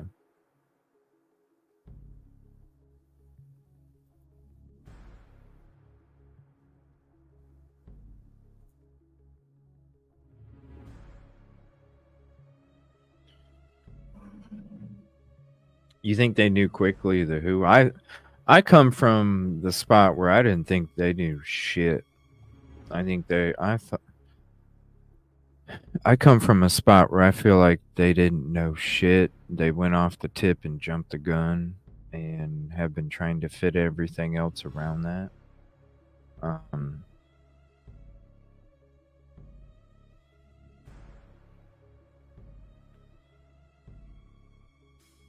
And I don't think they care. I don't think they care if they get egg on their face and he gets exonerated. Because I just think they wanted somebody charged. It didn't matter who it was. They just wanted somebody charged so they could stop the beginning of a potential avalanche with enrollment. You had to stop it at the very beginning. Otherwise, it could have just ballooned as it went downhill. That's why I feel like they just got the tip after the Oregon car went bust. They were all down and out. They got the tip. They just jumped on that shit and fit everything together. And they just needed somebody arrested and charged before the new semester. Because they needed to handle, they needed it to go away. Think about it. If you're looking at it as a business, and I've already talked, this is why I explored the university's influence when it came to the LE. Because if they wouldn't have had somebody arrested and charged, like, think about how many students already didn't come back because they had him arrested, right? They had him charged. Think about how many students didn't come back with that already happening. It was quite a bit. So, how many students do you think would have came back if they hadn't caught anybody? There'd be a lot.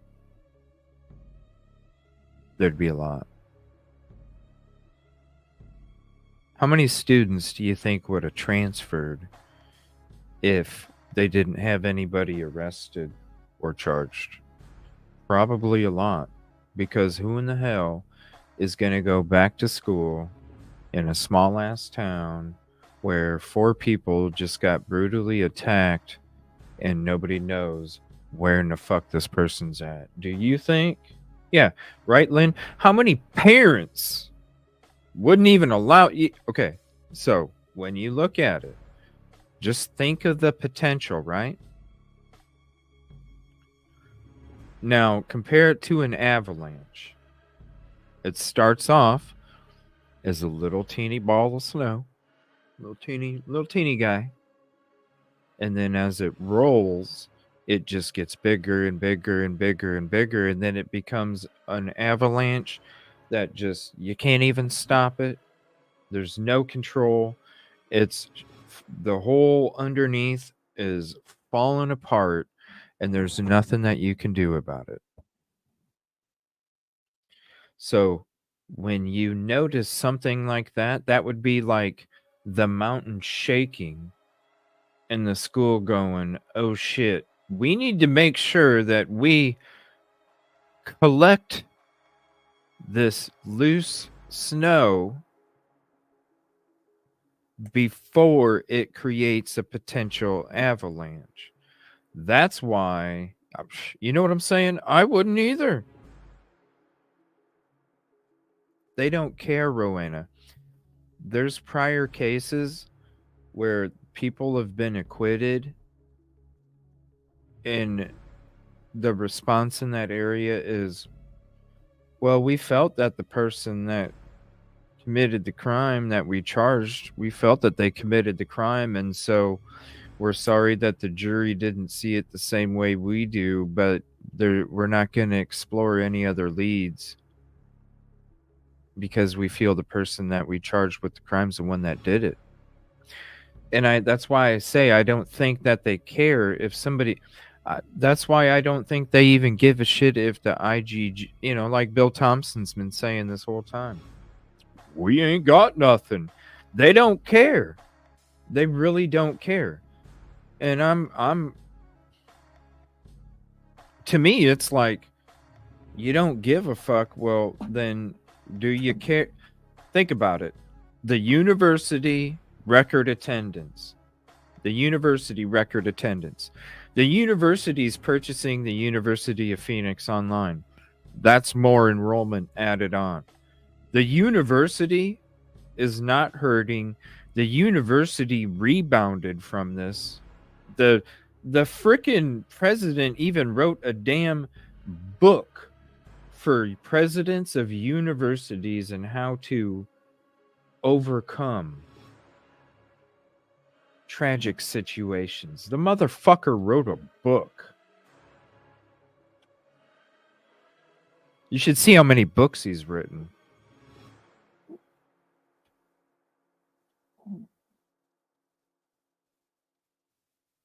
They've stopped the avalanche. And think about it. Where does the LE get their funding? LE gets their funding from tax dollars. Where do the tax dollars come from? The people that live in the city, the people that purchase. So when you have a whole bunch of students that ain't coming back, then a lot of your funding's gone, a lot of your tax money. If people have less money, then that means that the people that ain't there, the people that are there, have to step up for the people that ain't there, which most of those people ain't gonna do because they're already like, yo, we're getting strapped already with all these little bills and shit you keep passing. So then that affects the LE's budget. And when the LE can go around and purchase a bunch of fucking Fords as part of their underage alcohol task force, undercover vehicles that don't have shit in them, it's just brand new stock, and you can buy those as part of an undercover undercover, because we're not even wearing uniforms, we're wearing jeans and a fucking poofy coat.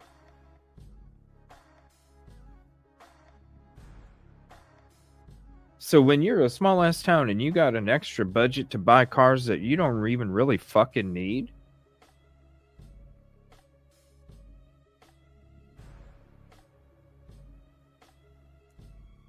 then you lose your...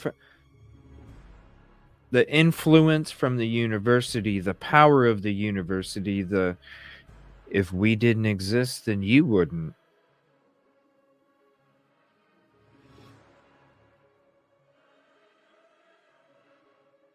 So yeah. Do you think that when there was reporters that were coming out and saying that Chief Fry was fucking up this investigation, when people were coming out on mainstream media and they were talking about how Fry, this is in the very beginning, they were talking about how Fry was doing a horrible job, and all of a sudden, boom! We got a suspect. Here's all the freaking evidence. Bam.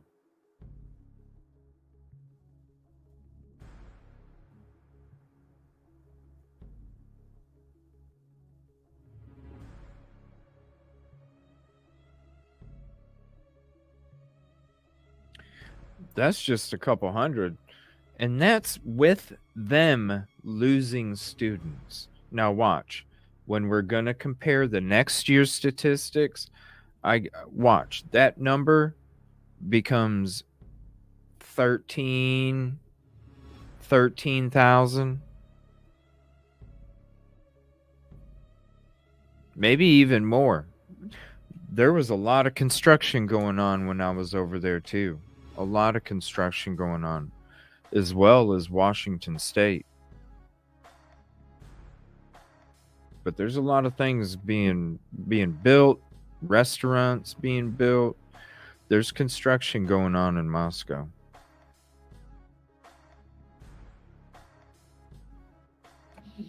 All right, give me 1 second here. What time are we at?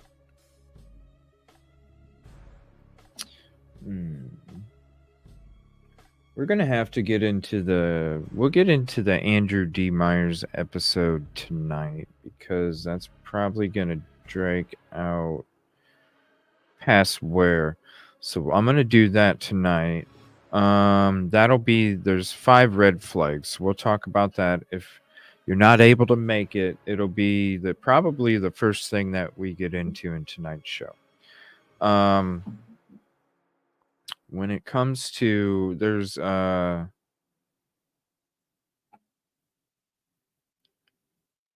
Harsh had a video earlier. I'm going to play this, and then there's a Scott Reich video discussing the whole Kohberger. So yeah, we'll check out the Andrew D. Myers tonight.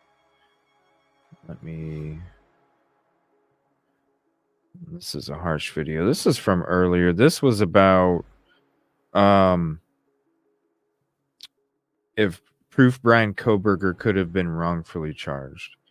Now, the reason I brought up Mark Carver's case, all right, is because Mark Carver, think about this. Mark Carver was in the same general area as where a lady was unalived.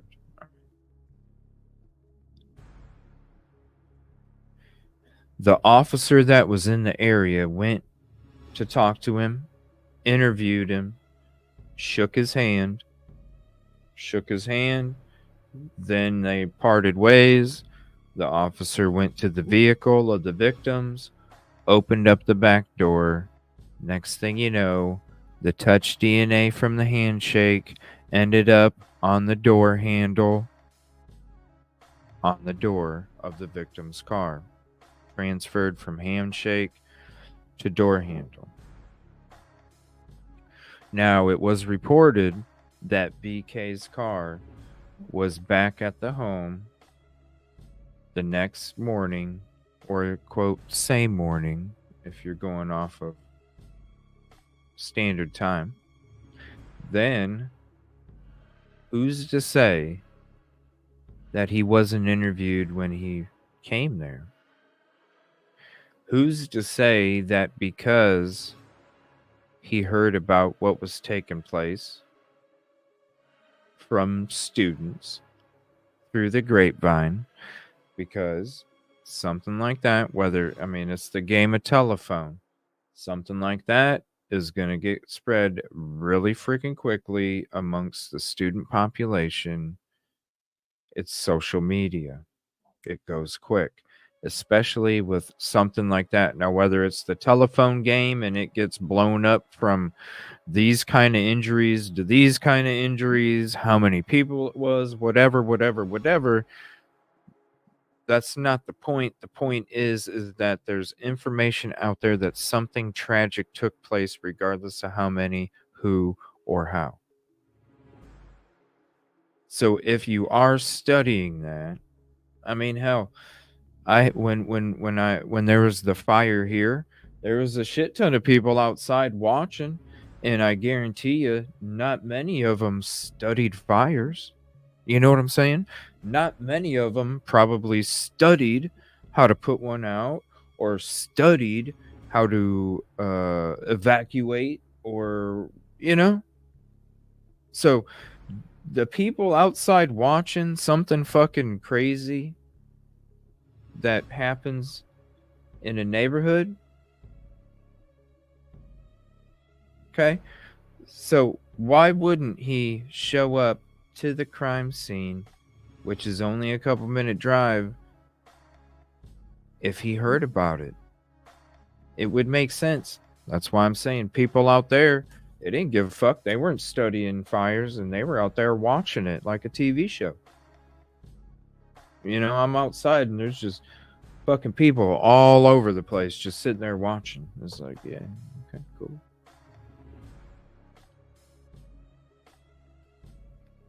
I get it, but who's to say that when he did show up the next morning, who's to say that he wasn't interviewed?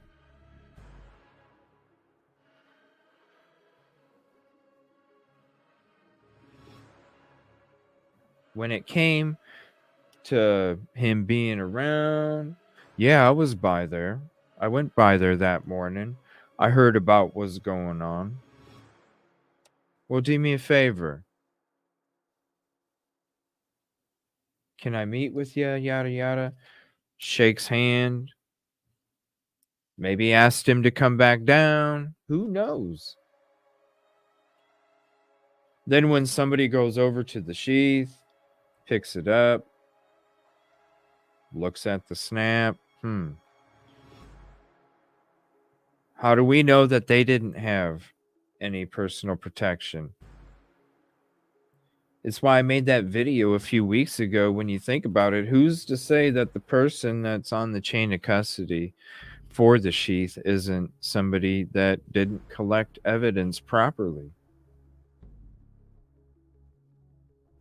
Who's to say somebody didn't meet with Kohberger? Who's to say somebody didn't meet with him?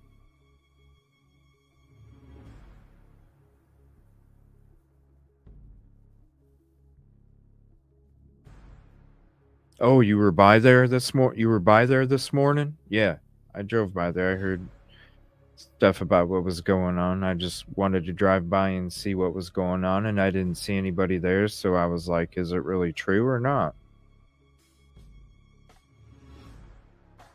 Oh, well, we're gonna have to talk. Shake a hand. Mark Carver, shake a hand. Next thing you know, who knows?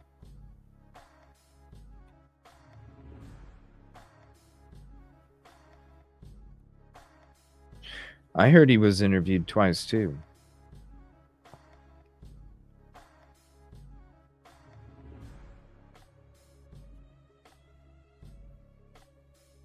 Well, I'm not even saying he was, AG. When you look at the PCA and it's utilize the same tower, that's what I was trying to tell everybody. I utilized the same tower before I even saw the Moscow sign. You're still in Pullman. when you access the tower. I mean that too. When they touched his computer desk, you know, I mean, it could when it can be literally just when your sweater could be sitting on somebody's passenger seat, right? And they threw a freaking weapon from a crime scene, and before they went and committed it, tossed it on the sweater that you left on the passenger seat, and then they go commit the crime and leave the knife. Your touch DNA is on it, you know, it's on the knife. And that's just because your sweater from a couple days ago was sitting on the passenger seat. And that's it. So don't leave your clothes in somebody else's car. Fact of the day. But who's to say that the person that collected, the person that's on the chain of custody, why can't we even see the chain of custody? Maybe they're the one that interviewed BK. Maybe they're the one that touched the sheath.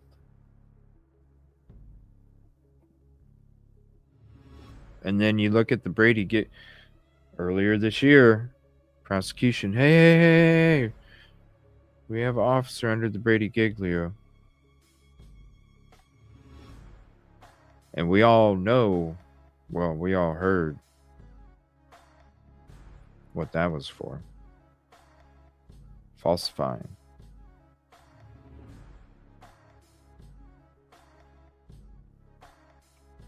You know, and Laney Law and Andrew D. Myers brought up a good point in this episode we're going to check out later. Lead investigator only had 2 years experience. You got to get your experience from somewhere. You can't watch it on a TV show. You can't read it in a book. You can only learn so much. A lot of the experience has to come from it itself.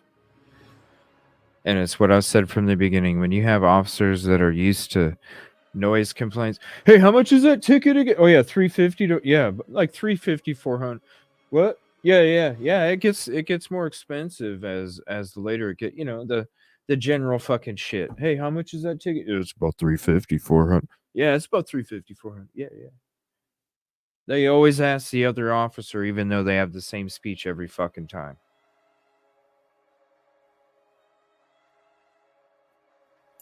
That's why I've thought that ever since the beginning when she wanted it. Remember in the very first beginning of all these court hearings? Remember? The very first ones. Right there. Training docs. Why?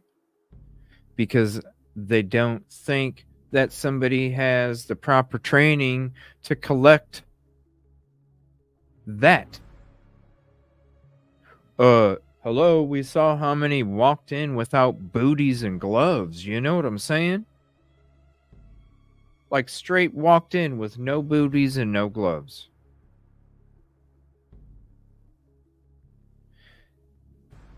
And we're supposed to be, what's up, Cran? We're supposed to believe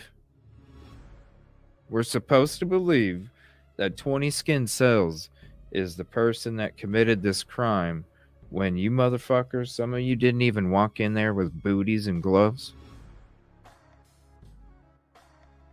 When there was how many other people all up inside that property?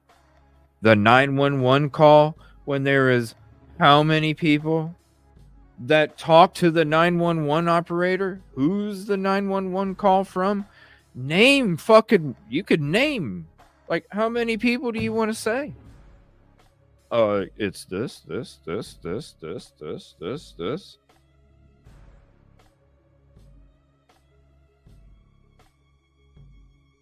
That's why it's all about, exactly, Lynn, ever since the beginning, it's about the training records, it's about the IGG, it's about the sheath, it's about all of that. Why? Because we've been saying, do you get a death penalty charge without the DNA on that PCA? Do you apprehend the suspect the way that you do if you don't have DNA on that PCA? What the fuck is wrong with trying to collect his DNA when he's still in frickin' Washington? He didn't go back until the 15th.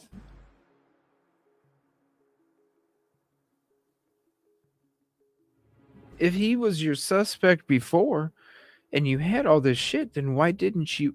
You're going to tell me that you're going to spend resources? Man, you must have a lot of money. You must have a lot of money if you could be like, you know what, guys? We don't need to drive a couple miles to go collect evidence. Let's go ahead and wait.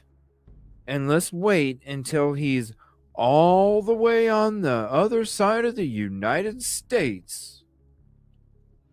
And then we'll just go collect it from the trash.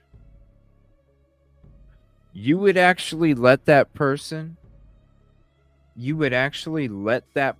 drive across the frickin' country? You would let the person that you think committed these 4 brutal acts drive and be in interaction with so many people, and then also to have interaction with so many people in so many situations where somebody is really exposed? So you're going to tell me that you're going to let somebody that did that go to all of these rest areas and gas stations and be in all these different locations where the general public is at a humongous threat because they don't, like, this dude has the capability of not liking an egg salad sandwich from a rest area vending machine and then takes it out on the poor person that's taking their dog out for a shit.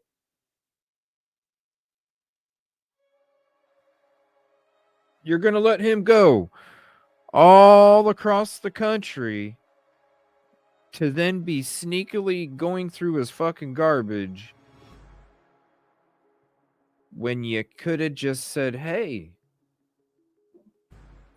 showed up at his apartment. Hey. Makes no sense. Tammy Walsh, thank you so much for the super sticker. Oh, it's a little diamond. Thank you. I appreciate that, Tim. They're not letting him.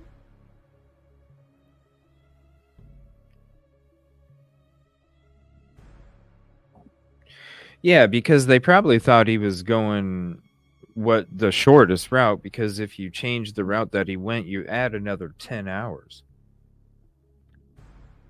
And when you're talking about driving 30 to 40 hours, I'm telling you right now, driving 15 is a pain in the ass. But I was by myself.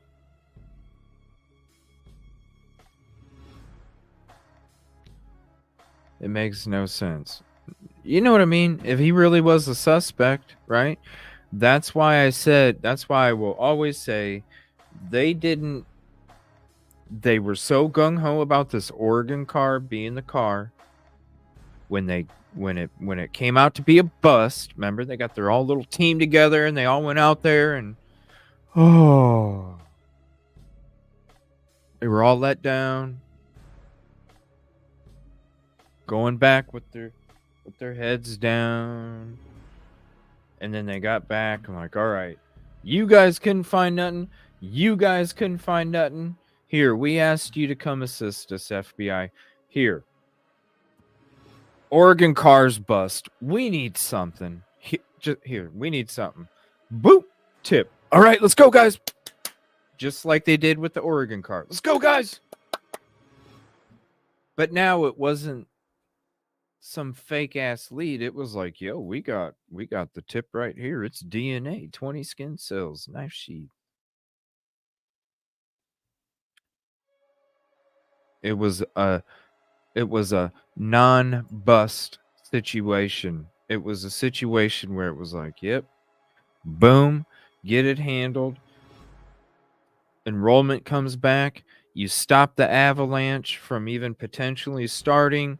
Now you got past that. No wonder the president wrote a book on how to overcome.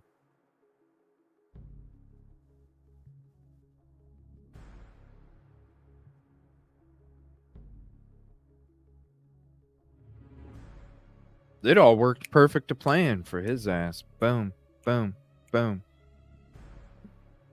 That too, yeah. It's like, why? That's why I've always said this Oregon car, when the Oregon car went bust, then they fucking got the tip, and then they went gung-ho on the tip, and then started to fit everything else around it because, because I always thought from the beginning that Chief Fry was fumbling it, telling people, the community, that there was nothing to worry. And then I started seeing the university shit, and I was like, no, the university was already in a shelter in place, and he didn't want to keep people there because the longer they were there, the more they're going to get scared, and the more they get scared, the more they're not going to come back. I need you to tell everybody that they have nothing to worry about, so I can let my students go so they come back next semester.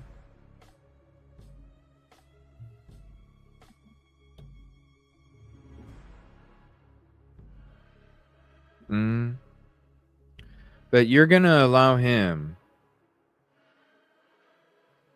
You're going to allow him to be around all those people, especially rest areas. You know what I mean? And you all know how dangerous rest areas are. He was in immediate flight risk, being out of state, immediate danger to society, Fez. Right.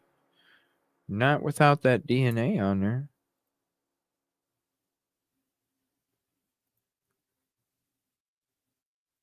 No different than its target. No threat to community. He's still on loose in the community. He travels across the country. Apparently still not. Right.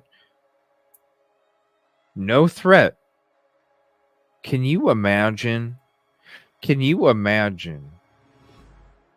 Oh my gosh. If they really had him as a suspect before he left, and then he committed this crime at some rest area.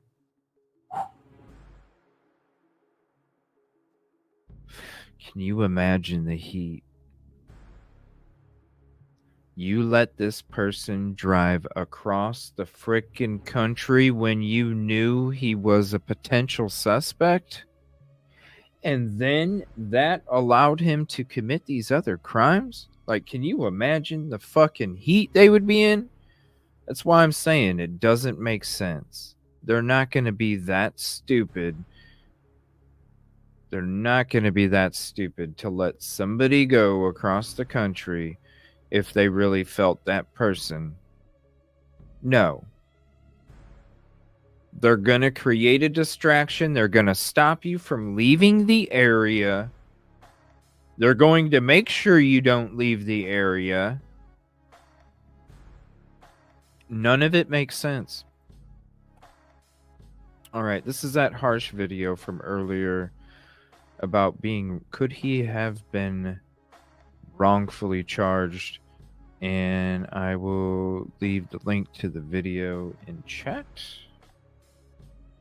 We'll go into that Andrew D. Myers episode tonight.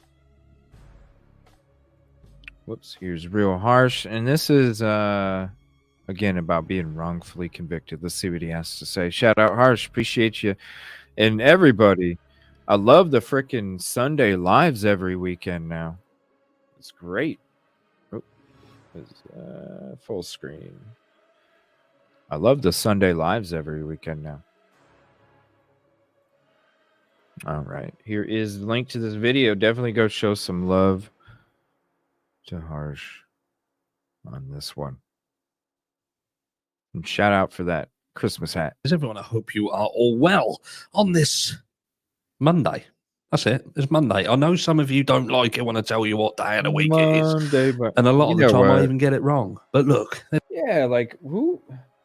The people that give him shit for telling people that they look beautiful. Why in the fuck are you going to get mad at anybody that spreads peace and positivity? You know, who gives a fuck if I don't know or he doesn't know what you fucking look like? The fact that people are trying to promote positive words, like, who cares? Who cares? You gonna be mad because somebody says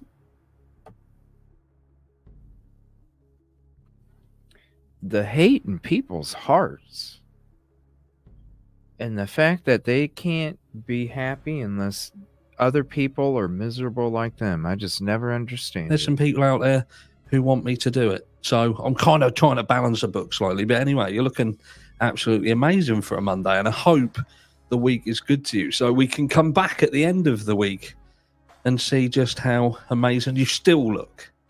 But anyway, thank you for joining me on this wonderful Monday morning. And we're going to be talking about something that I spoke about in the live last night. Thank you for those of you who joined me. I know not everyone can stomach lives. And to be honest, I can't stomach lives. My live is rarely the only live that I rarely get involved in. I do look at some others briefly, but it's that thing, isn't it? Time is precious. But anyway, we're going to touch on something, and that is looking at things like prosecutorial misconduct and how people end up in positions where they can find themselves indeed wrongfully convicted, and whether that looks like there's a potential that in terms of the Idaho4 case, Brian Kohberger could indeed be in the situation that he's in because of an amalgamation of these problems. So we have a look. I know you can't wait. We're only 1 minute in as well. Why do wrongful convictions happen? And again, some of you who was in the live last night, you'll be familiar with this. I apologise. By studying cases where individuals have been exonerated, we have been able to identify the main factors that contribute to wrongful convictions. At KWIP, I'm going to call it KWIP, we see these factors often in combination in the many applications that arrive in our mailbox from prisoners seeking our help. The leading factors in wrongful convictions are eyewitness misidentification, false confessions, police and prosecutorial misconduct, flawed forensic evidence, and perjured testimony. Okay. Eyewitness misidentification. How do you separate bushy eye, like, and then for people to say like, she should have known what color a BK's eyes. How in the fuck you gonna know what color somebody's eyes are in the fucking dark, yo? How in the fuck are you gonna know what color somebody's eyes are in the dark with a good vibe light sign illuminating the forehead, probably more the right side than the left side, to give any kind of indication of any kind of bushiness eyebrows? But when somebody wants to be like, how come she didn't even say what colors the eyes are? Well, probably because it was fucking dark. I'm just saying. Eyewitness misidentification. Hello. Bushy eyebrows. There can be misidentification right there. False confessions. False confession. Suggestive questions. Because you lawyer up right away, which means you ain't answering shit. So then you expect me to think that when they're asking you what this person looked like and you're lawyered up, you expect me to think that they just, yeah, he was this tall and had bushy eyebrows and this, and you expect somebody that's lawyered up to just be boom, boom, boom, boom. No.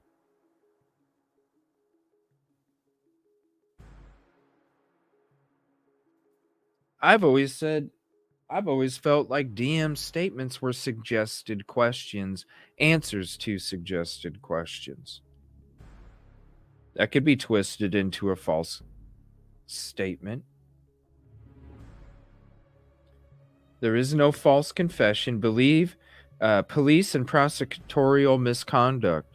It's what I'm talking about when it comes to the chain of custody and the Brady Giglio, and wondering if even the person that is on the chain of custody had the qualifications to collect that, or the training experience to collect that, which then flawed forensic evidence. And there's no testimony yet of perjury. So when you have, why do wrongful convictions happen? 3 out of the 5 exist. In a false confession, I'm going to say a false testimony or witness statement, because you never know. It could be a suggested question.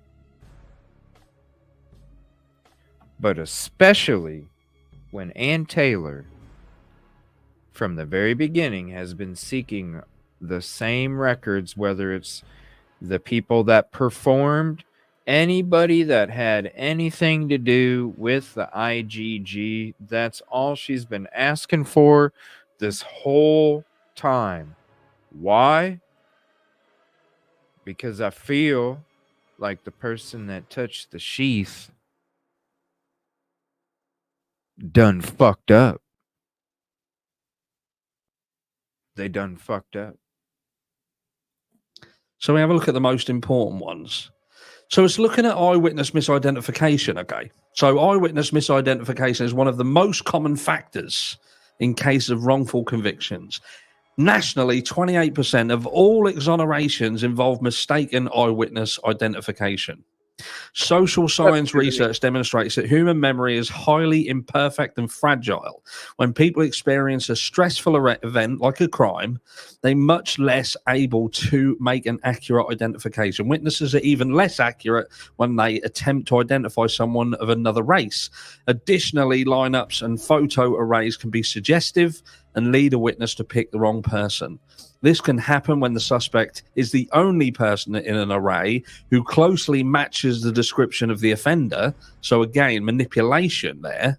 Police officers can also influence the process by how they interact with the witness during the identification procedure. A police officer's comments, body language, and positive feedback can steer the witness towards a particular suspect and then inflate the witness's confidence in their identification.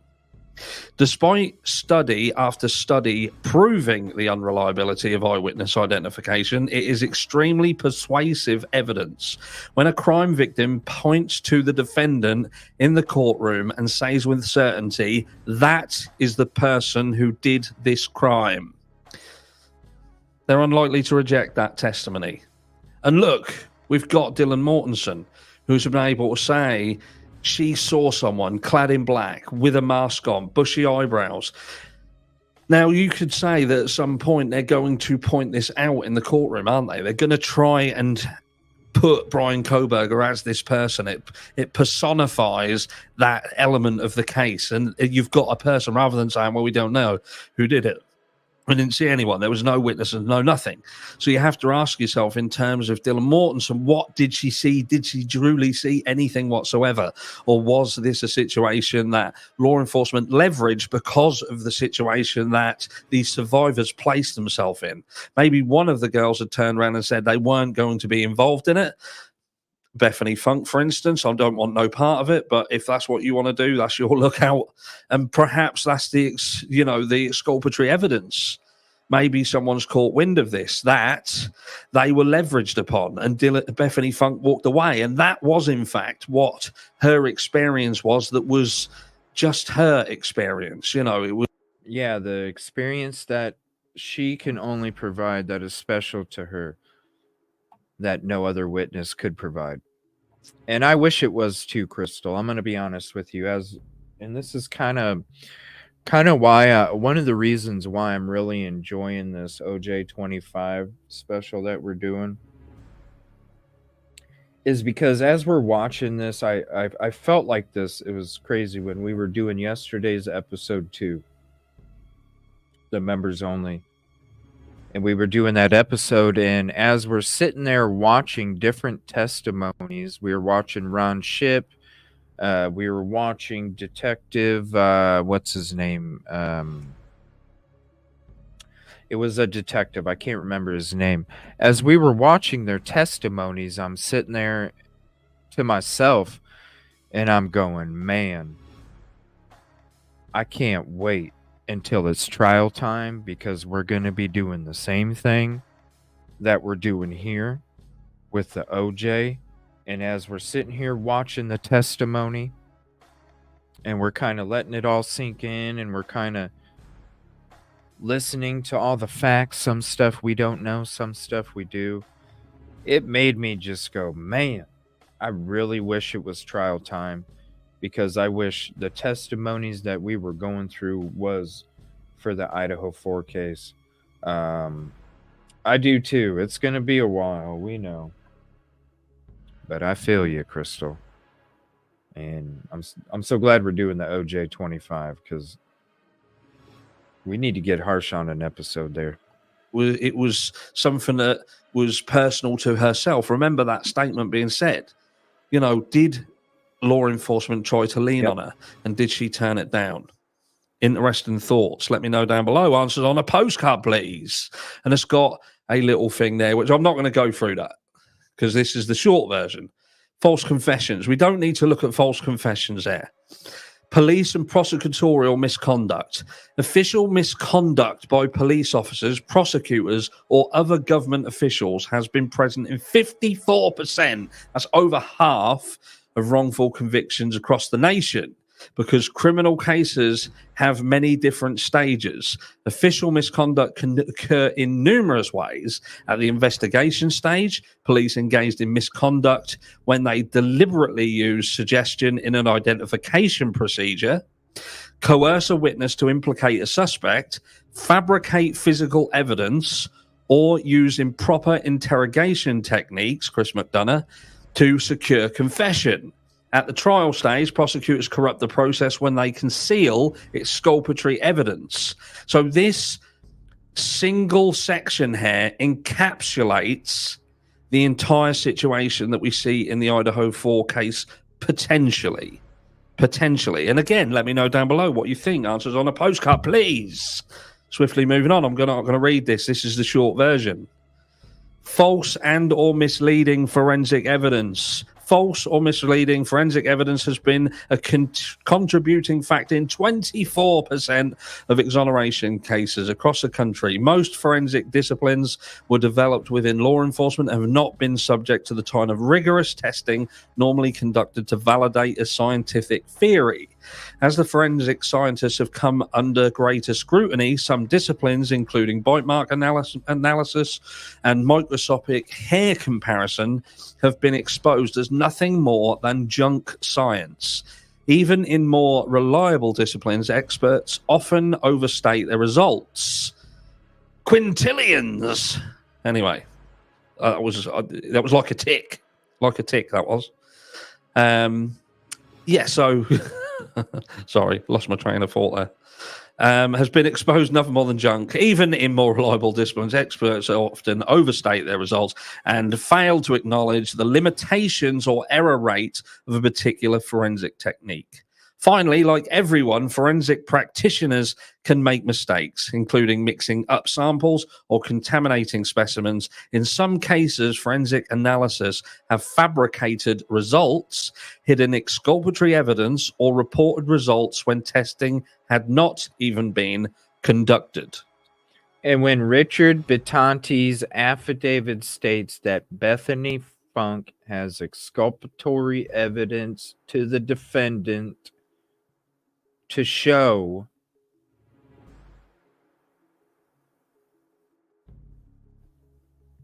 that BK is not the one.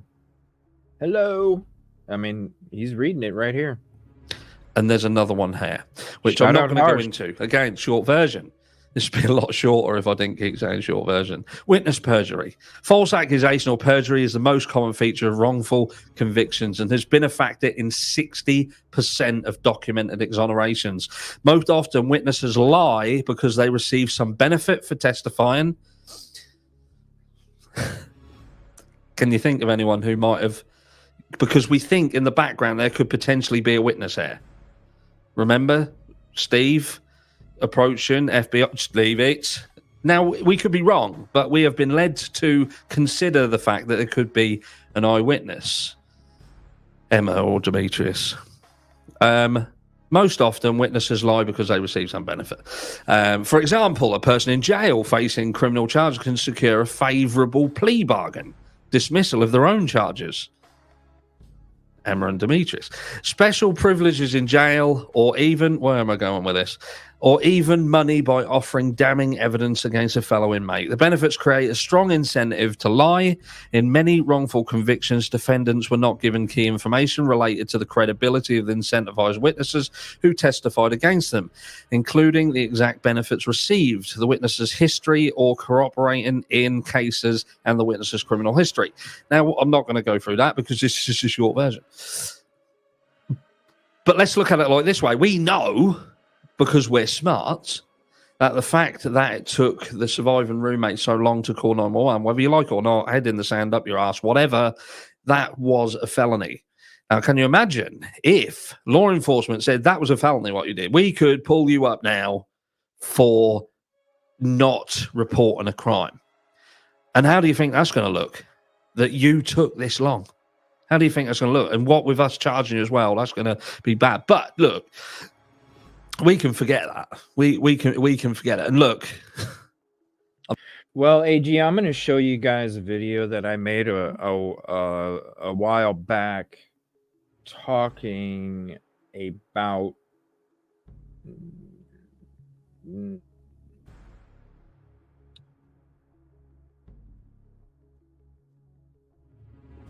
not that they didn't report it. Yeah, well, okay. There was a lot of talk about how they were stated as not being witnesses and not being on the same floor. Remember, because when the PCA came out, we were like, holy shit, we thought DM was on the basement floor, and we found out, no, she had a bedroom on the second floor, right?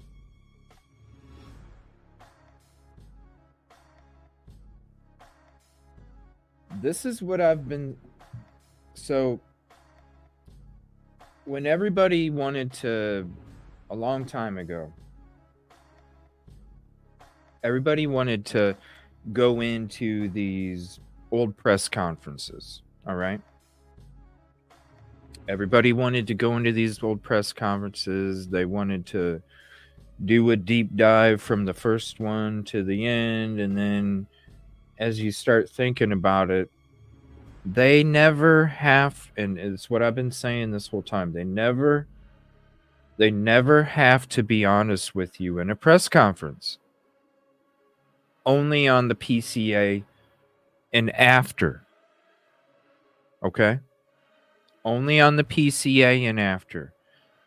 So, for the people that are making a big deal about how LE stated that there were not any witnesses at a certain press conference and stated that both roommates were on the bottom floor, you have to understand, to those people that, and it's fair to question it, but you have to understand, to the people that do question it,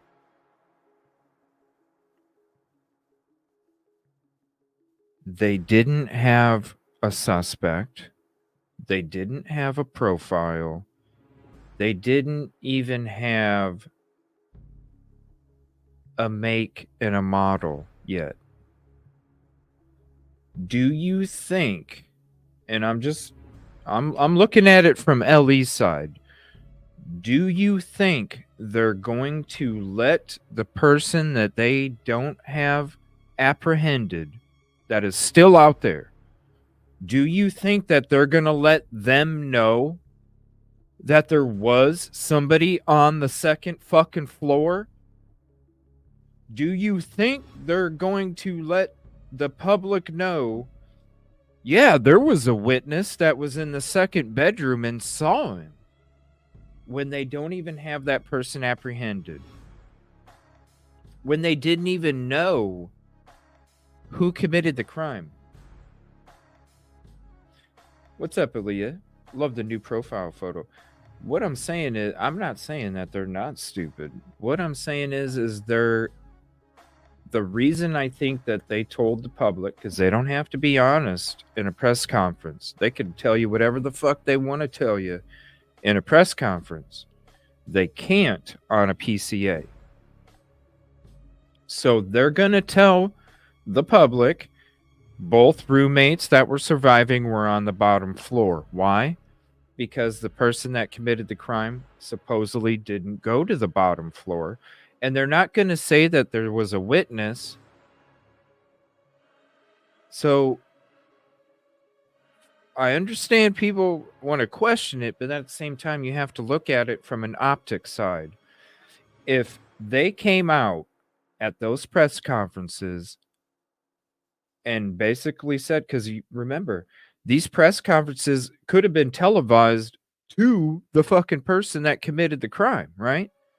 So if the LE is telling the TV there was a witness and the witness was on the second floor, that's telling the person that committed the crime, I left a fucking witness and they were on the same floor that I did this fucking crime. I better go find them. That's why I think they lied.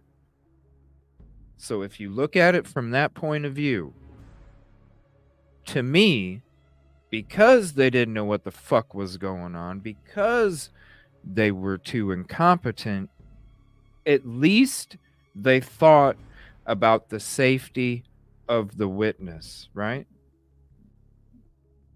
They didn't say anybody saw anything.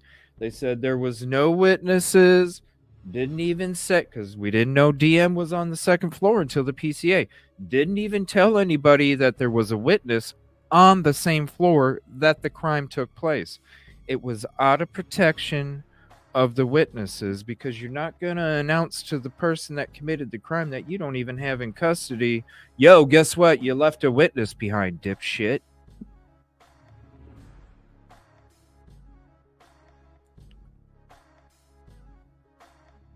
So it's not a big suspicion to me when it comes to their lies. And like I said, they're not going to tell you the fucking truth in a press conference. That's why I never will watch a press conference here and there about this one or that one, but we're never going to do a deep dive in it, because honestly, you're going to be putting all of your effort into shit that they can literally tell you whatever the fuck they want to anyway.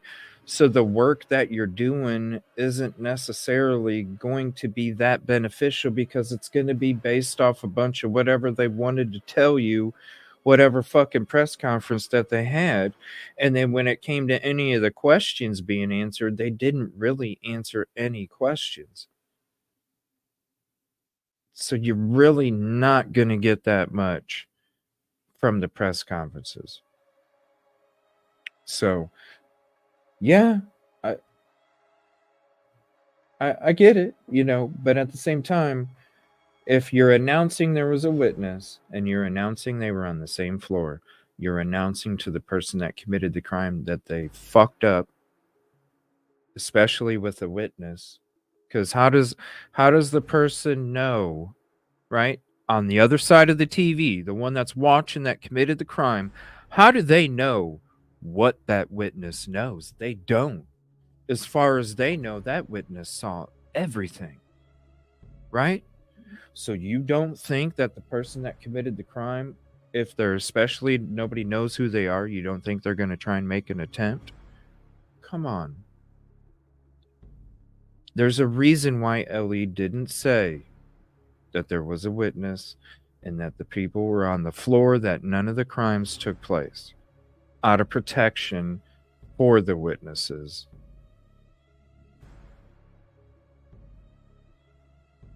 I don't know why some channels out there reach and fucking reach for shit. I really don't understand it.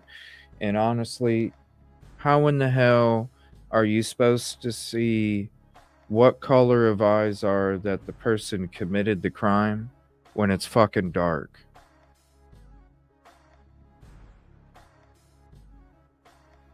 Probably the same person that saw 2 truck windows and 1 truck window and asked you if it was the same truck.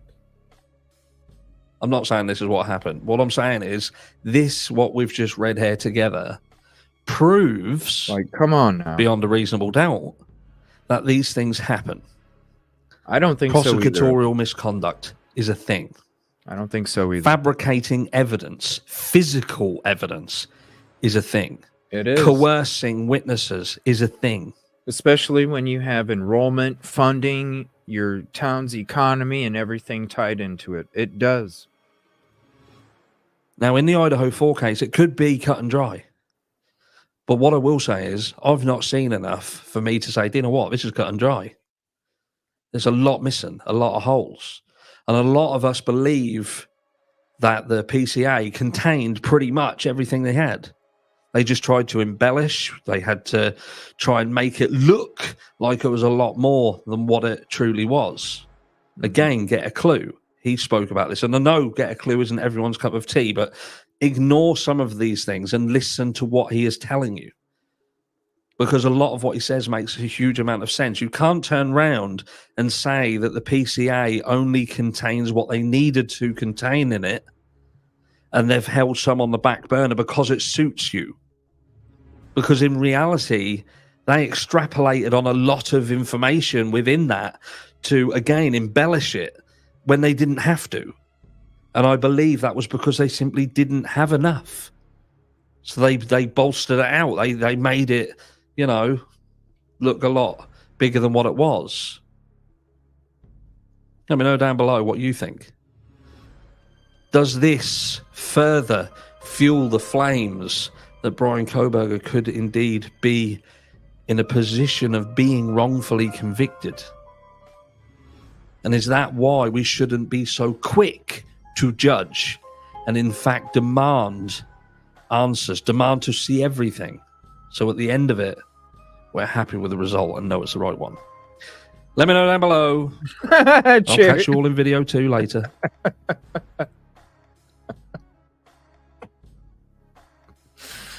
He needs a Santa hat.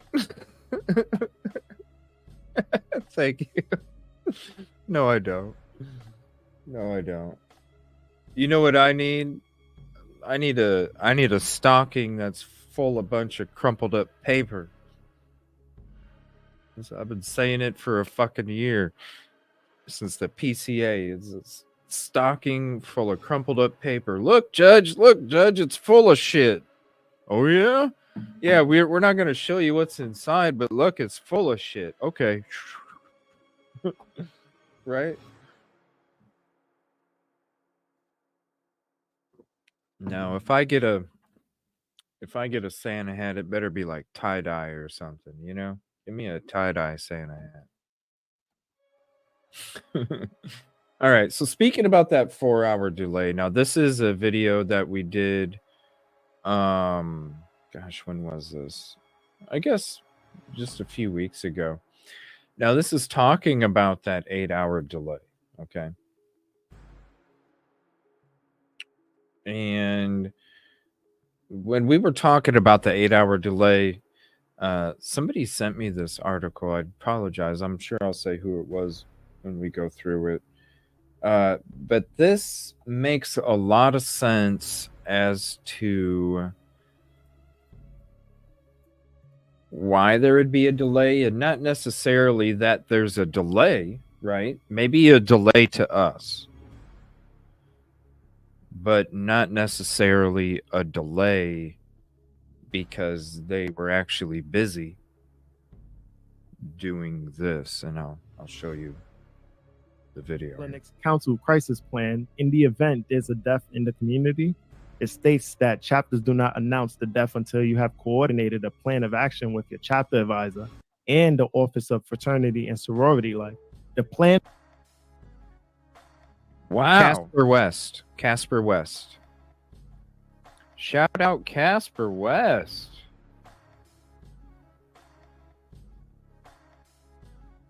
Do not announce. Do not announce the passing until you have coordinated a plan of action with your chapter advisor and the Office of Fraternity and Sorority Life. Be extremely careful. It is not announced until all members of the immediate family are notified. Plan of action needs to include meeting to inform chapter of loss, how it will be shared with the rest of the community following the chapter meeting, how resources will be provided to members in grieving, including but not limited to an on-call, on-campus counselor, 24-hour crisis hotline number, group counseling and testing center already provided resources. 2, check to see if your ritual contains a ceremony for memorial services. 3, if the member lived in the house, do not remove any of the deceased student's personal possession. Continually check on member. Their first experience dealing with grief. Plan a local memorial service to celebrate the member and help the community process the circumstances. Whoa.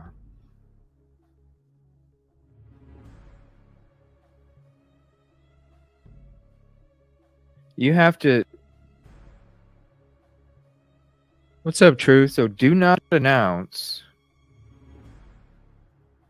until you have coordinated a plan of action. In the plan of action, it includes you need to discuss and determine how it will be shared with the rest of the community. Is that the delay?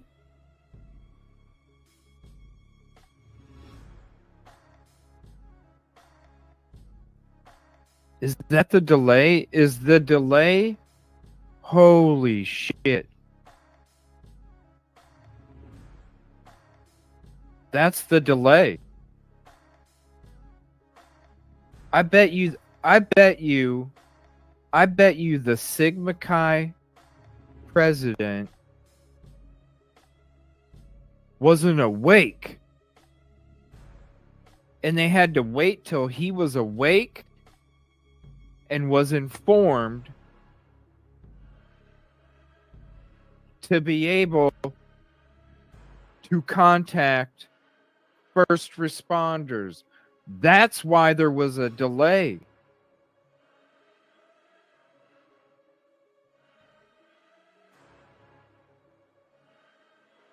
They couldn't say shit.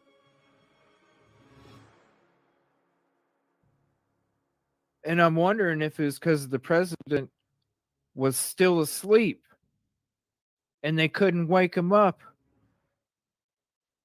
And they can't move on until the president knows, right? The president has to know.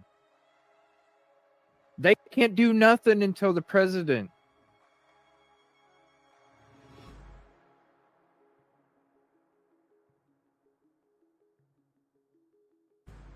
Can't do nothing until the president knows. Of course, it's speculation. But that makes sense. Nothing else made sense. This whole 8-hour gap. This right here.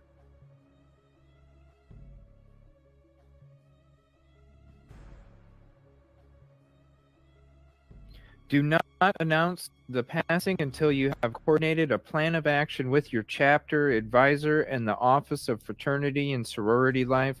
Be extremely careful. It is not announced until all members of the immediate family are notified. The president goes before those. the advisor and fraternity. The plan of action needs to include before. The plan of action needs to include meeting to inform chapter of laws. You're waiting on the president. The president won't wake up because he's passed out drunk as shit from the party the night before. And they're shaking him and he's not waking up and he's just sitting there snoring. They don't know what to do. Yeah, right? That could definitely explain why not necessarily a delay for them, but a delay for us. Now, when it comes to running the initial, I know, like the couple of them were, the first couple standing there fake crying, shaking his glasses, but he never wiped a tear from his eye. I've cried before. I've had to wipe tears from my eyes. I know how it works. All right. Watch the first two.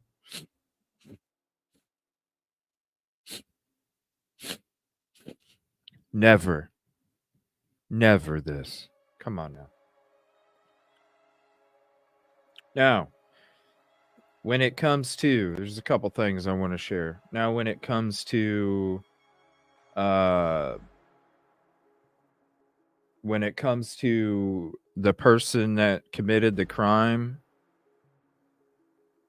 tripping into DM, if you studied this floor plan, okay, I don't know why somebody would say that if the person didn't know, because this is something I've always, if the person didn't know the layout, they would have tripped into DM. No. If the person didn't know the layout, they would have broke a toe or broke a leg or broke a nose. Because if you look at this right here, right, see the elevation right here. If the person is walking the opposite direction of Bethany, then that person would trip on this right here, which is a higher elevation going away from us. Higher elevation going away from us. You can see it right here in the corner. See where the higher elevation was, okay? So if somebody didn't know this floor plan, that's why I said the good vibe light sign was probably a night light for this floor. They are not going to trip. Let's get this straight. It doesn't take much but looking at the picture. They are not going to trip into DM. They're going to trip the other way. You're not going to trip to a lower elevation. You're going to trip to a higher elevation. That's why I said the good vibe lights there probably to provide a little night light for that stoop because it probably got dark in there.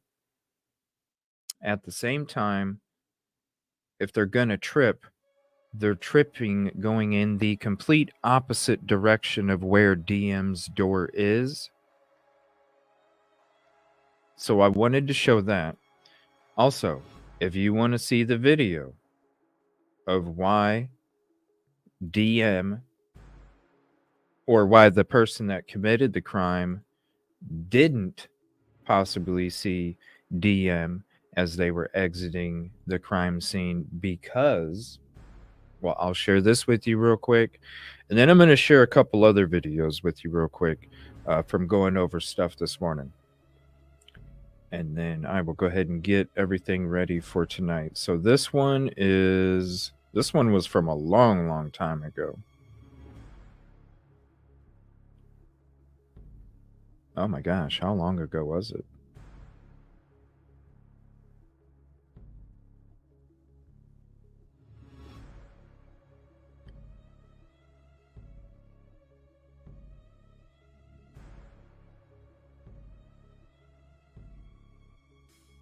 Oh my gosh, here it is.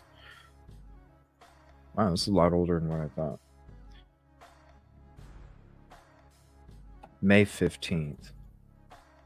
All right, so this is me explaining. I have to stop this. I wish I could just do it like real quick and easy with different tabs. This is from a long time ago. This is me, and here's the video to this. This is me explaining. No, you could right here where it shows this is how the door opens. This is me kind of explaining how somebody that committed the crime, whoever it was, BK, BCK, BLK, whoever it was, this is how they would have not noticed.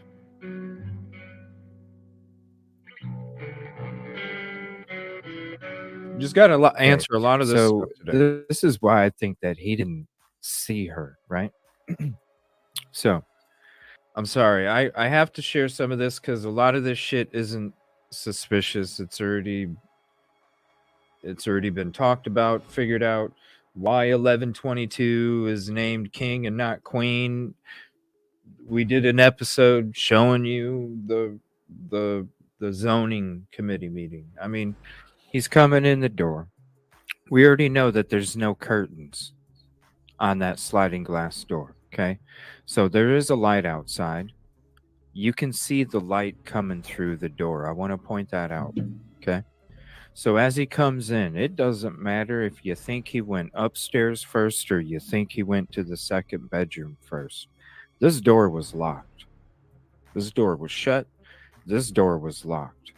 So if what I'm saying, in my opinion, if he was chilling out in these trees 5 to 10 feet behind, waiting for the DoorDash delivery to happen, after it took place, started walking from the hill back up there through, chilling in the trees, I can see inside the property, because there's no curtains on the sliding glass door, I noticed 4 people walking around because DM is supposedly in this bedroom, already door shut and locked.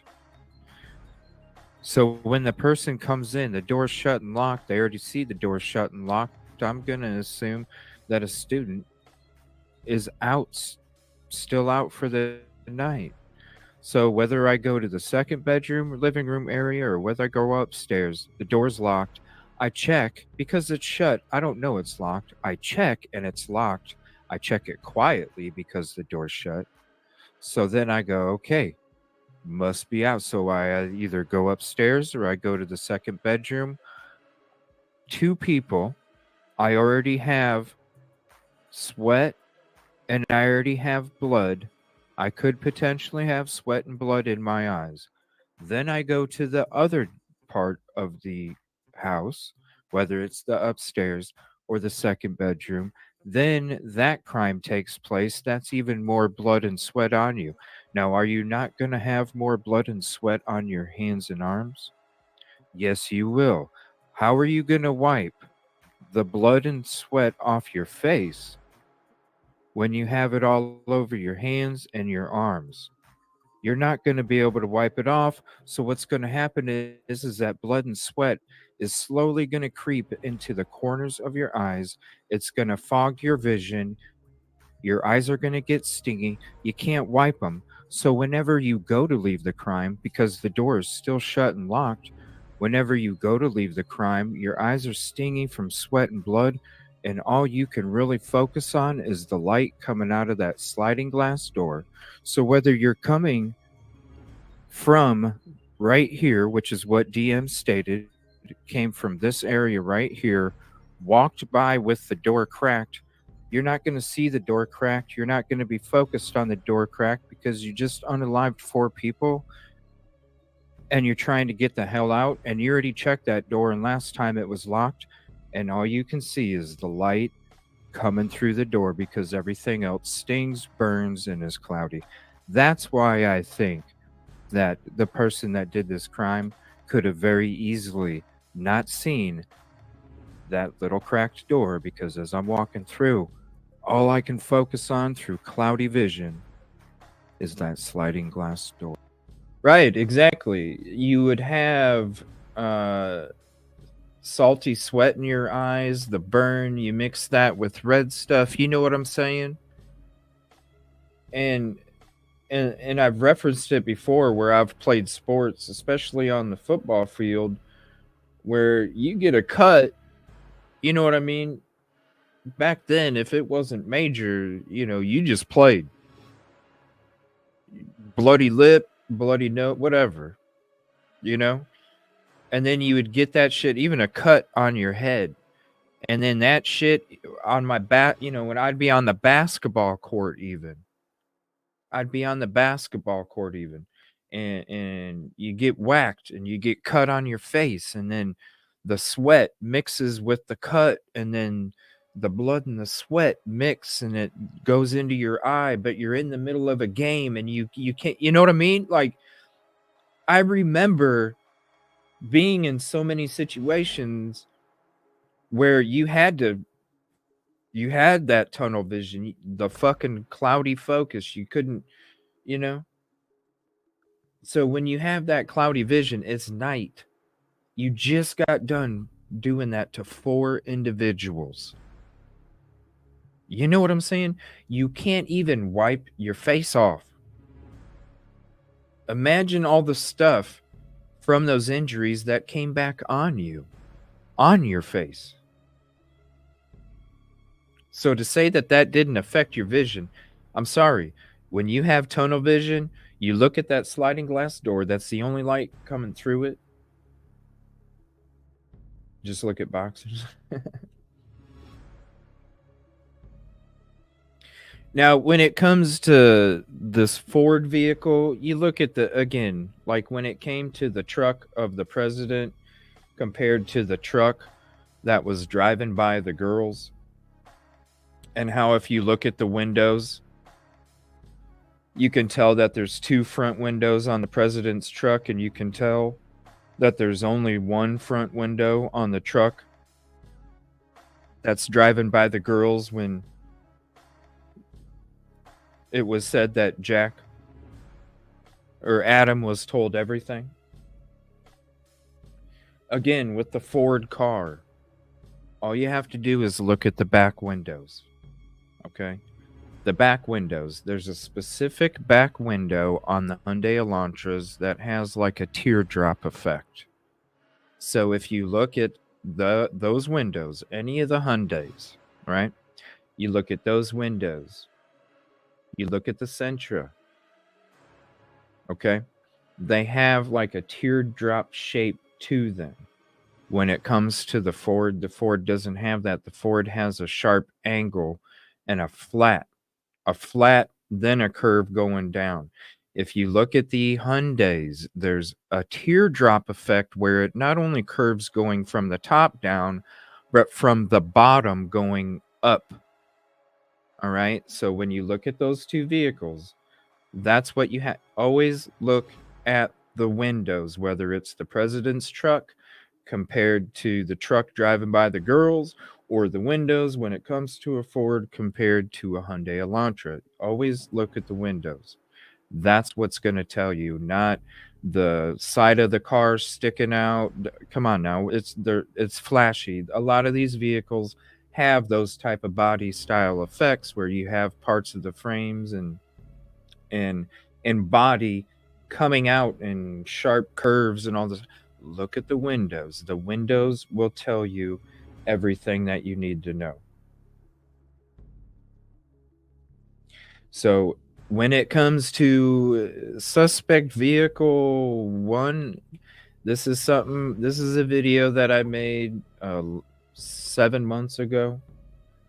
And this talks about not only, okay, so you're going to name it suspect vehicle 1, obviously for a reason, because why would you name a suspect vehicle 1 if there wasn't more than one? And when you're naming Kohberger's vehicle as suspect vehicle 1, Well, then if that's your suspect vehicle 1, well, then what happened to the other suspect vehicles that you had? Because you had other vehicle descriptions that were put out before the suspect vehicle 1 description was released. So this is an article that was sent to me regarding about the Sentra. And I wanted to show this with you guys real quick. Let me see here 1 second.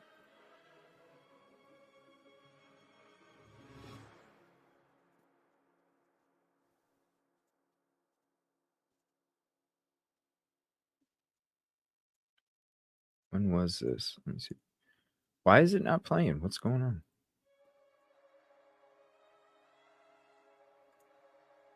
How long is it?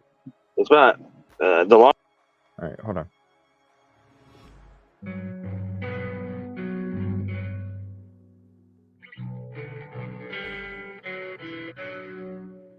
After the 4 University Idaho students were found in a house near campus last November, a growing roster of investigators desperately searching for answers had yet to identify a suspect or even find the unalived weapon. Publicly, the authorities were assuring worried residents in the small college town that they were making progress. Privately, they were exhausting their prospects, scouring through the backgrounds of those with the thinnest possible connections to the case. That's how we feel. Through the first 2 weeks of December, investigators put some of their focus on classmates of the victims. They also widened the search to examine a man in another state who had been known to send harassing messages to women but had visited Idaho only twice in his life. They looked at a woman previously charged with assaults in the region. They looked at a man once accused of wielding a knife. They looked at SOs. They looked at a white supremacist, even turned out to be an unalived one. Then, after spending weeks sifting through an array of evidence that seemed to lead nowhere, investigators announced an arrest in late December on the other side of the country. Brian Kohberger, a PhD student from a nearby university. He was identified only after investigators turned to an advanced method of DNA analysis. Oh, and by the way, the whole tunnels, the person that's on here, this was from June. When it comes to the tunnels, the person that's on here with me on this is Rory. He's actually the one that was discussing the tunnels. And there wasn't any FBI secret shit going on back then either. That had really been used in active murder investigations. Yeah, they sent it to a cold case lab. And the cold case lab in Texas was even like, thank you, Idaho, for giving us this opportunity to do this. You know what I'm saying? They said thank you. It's ridiculous. No, absolutely, dude. Absolutely. The story of how dozens of LE from local, state, and federal agencies took to the quadruple on a live investigation into extraordinary territory is only now becoming more apparent through recently obtained records and interviews with people familiar with the investigation who discussed key details that emerged before the issuance of a gag order in the case. The case has shown the degree to which LE investigators have come to rely on the digital footprints that ordinary Americans leave in nearly every facet of their lives. Online shopping, car sales, carrying a phone, drives along city streets, and amateur genealogy all played roles in an investigation that was solved in the end as much through technology as traditional sleuthing. All right, give me 1 second. I'm going to switch to chat, and we'll finish that up in a second. I love the attorneys exposed never intervening with family. I mean, from what I heard, they were like, there was some piss matches going on, right? Is that what? Oh yeah, definitely, most definitely. It was getting heated. He is now referred to as Judge Gray because Shannon Gray made the judge. Like it was all such a debate. Just makes. Damn, I need to check it out. How long is Bro, it? yes. Is it? How long is it? It's about the long version's about 50 minutes. 50? That's it? That's it. We need to check it out. Somebody send me the link, please. And even though I don't roll with Rory anymore, shout out to him because he's the one that brought up the tunnel shit, everybody. Let me finish this. It's a good watch, dude. It's a good watch. Yeah, we're late nighting it tonight, baby. Now indicated on 4 counts of unalive, Mr. Kohberger has declined to enter a plea but contended previously through his lawyer that would be exonerated. Investigators have yet to detail a possible motive. To this day, family members of the victims remain unaware of any prior connections that the accused unaliver had with the 4 young people who were unalive. The process of identifying and arresting a suspect took over 6 weeks, weeks of increasing frustration and painstaking examination of the evidence as the community pushed for answers. The first 911 call came in around noon, some 7 hours after the murder. Madison Mogan, 21, Kaylee Gonsalves, 21, Xana Kernodle, 20, and Ethan Chapin, 20, had been unalive to death overnight in their bedrooms. Initially, the Moscow Police Department described the attacks as targeted and assured residents that there was no risk to the public. Yeah, I remember that right at the beginning. Don't worry, everybody. But yes, but with no indication of who had committed the attack or why the authorities eventually backtracked. Yeah, because in the beginning it was unalive, self-unalive. Whatever, dude. Who does this? Who does this to unalive themselves? We cannot say that there is no threat to the community. The police chief, James Fry, said at a news conference on November 16, 3 days after the unalives, the police department, which had only a few dozen officers, enlisted the ISP and the FBI to bring in dozens of additional investigators.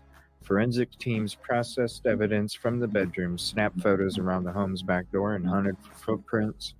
Others searched for surveillance video from around town. A week after the unalivings, records show investigators were on the lookout for a certain type of vehicle. Nissan Sentras from the model years 2019 to 2023. Okay.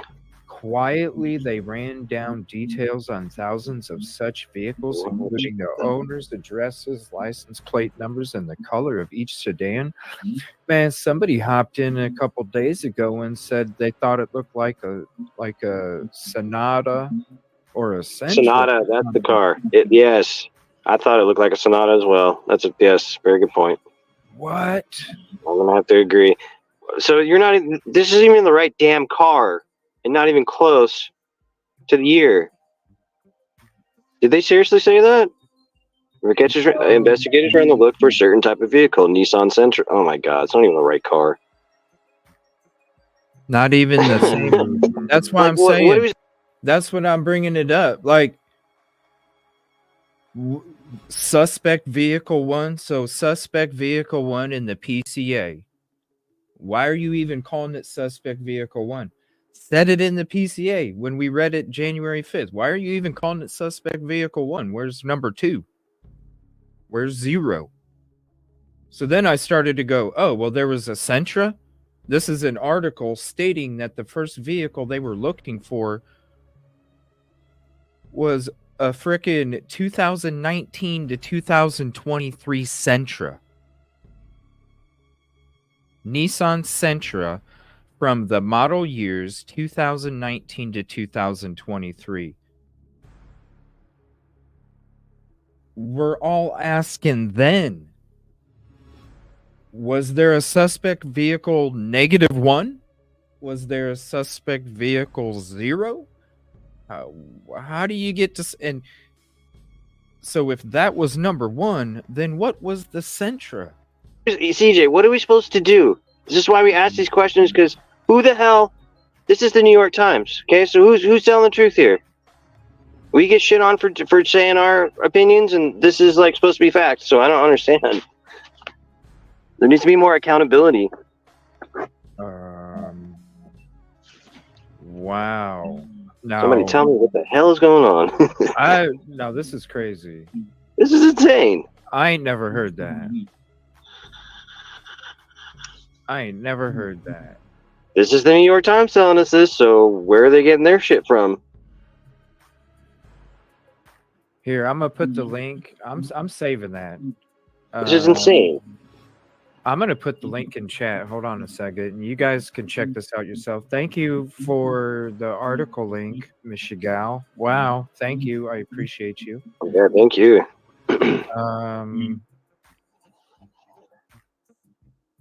It's a Tesla speeding away, Rory says. Tommy? This is Rory Sunny Days. You're more than welcome to hop up. Had to be an error. Well, I mean, who's the editor then? Who let that out? That's on someone. What records?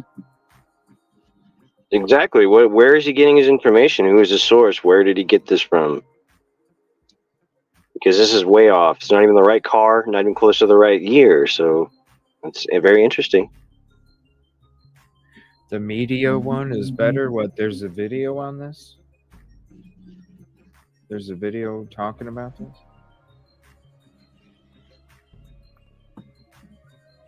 Yeah, even though we're not in the same circle anymore. Shout out to him because, it was like, no. Rory was actually the first one that was bringing up the tunnels. Rory was the one that brought us the video from the tunnels. I remember working with Rory back then. I'm sure he's still around. That was the thing. Like when that was part of where we started to kind of split off. Was when he was going down the whole tunnel stuff, and I was like, yo, there's tunnels in every city. I don't think there's that much to it. And he wanted to go down that direction, and he had other people with him. And then that's kind of when we ended up, because to me, that's when I was like, yo, I need more evidence. You know what I'm saying? When it came to a lot of the other stuff that we were discussing in the background, it was like, yo, I need more evidence, and yeah, it was just one of those things where it wasn't like anything negative happened between us or anything. It was just my approach was going this way and his approach was kind of going in a different direction. That's all. But still shout out to him because like I said, he was the first one that came out with that tunnel stuff, and there wasn't any FBI shit going on with that. And when it comes to the suspicious stuff about Kopaka and all of those other theories, about statements because people are looking into things, I want to share this thing. This is when we were discussing the whole Kopaka stuff. So this is back then. This was from, again, May. We were even discussing a lot of the Kopaka stuff around May. There was quite a few episodes where we were discussing the shadiness and all the stuff. You know what I'm saying? That came with Kopaka. And then after we explored all of that stuff, then we kind of changed in a different direction because, there was some similarities, but then as you kind of got more down into it, I didn't see really the connection too much anymore. And some others did, and so that was another thing where it's like, yeah, I need more evidence, kind of thing. There's that episode. When it comes to, this was when it came to Kopaka, and we actually had an ex-university law employee that dealt with protected people call in the show, and we were also discussing that topic when it came to the actions of the LE and some of the things surrounding that. So I wanted to drop that link as well. And that was from July, June or July sometime.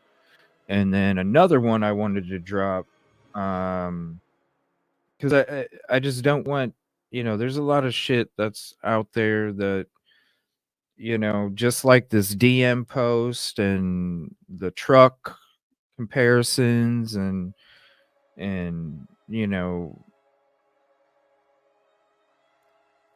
don't know. I just felt like some of these things needed to be shared. Let's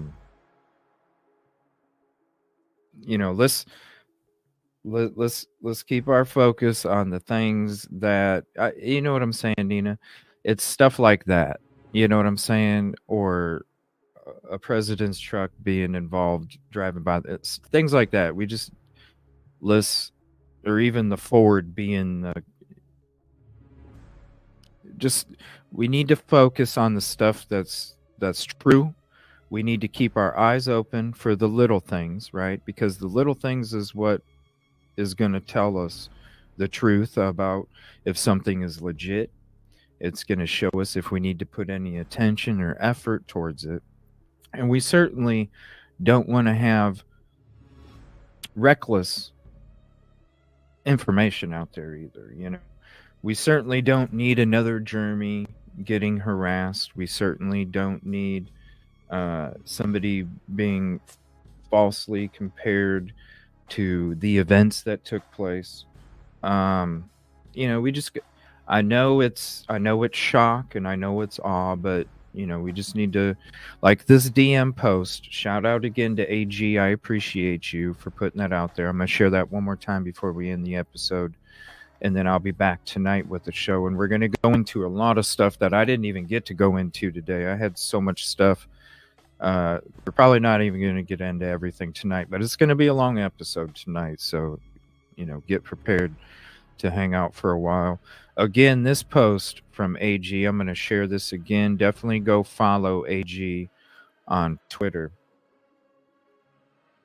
It's a perfect example right here. We have to make sure, we could easily be just like others and be like, yo, look at DM posted this. This is crazy. Oh my gosh. Da da da da da. This is sus.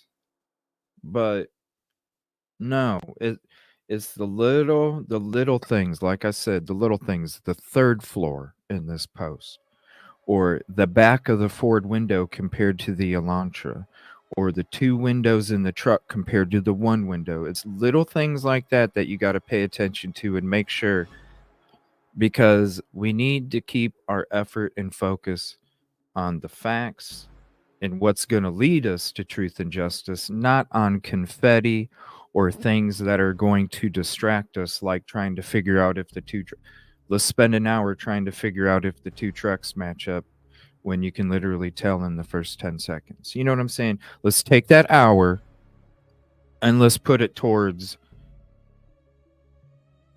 the other things that we can discuss, right? And we'll be discussing those later tonight. So I wanted to share those links with you guys real quick, just to kind of clear anything up. I appreciate you guys so much. We will see you later this evening, and get prepared because we're going to have a hell of a show tonight. I appreciate you. I'll see you later. Stay warm too. Damn, I am fucking cold. Oh, burr.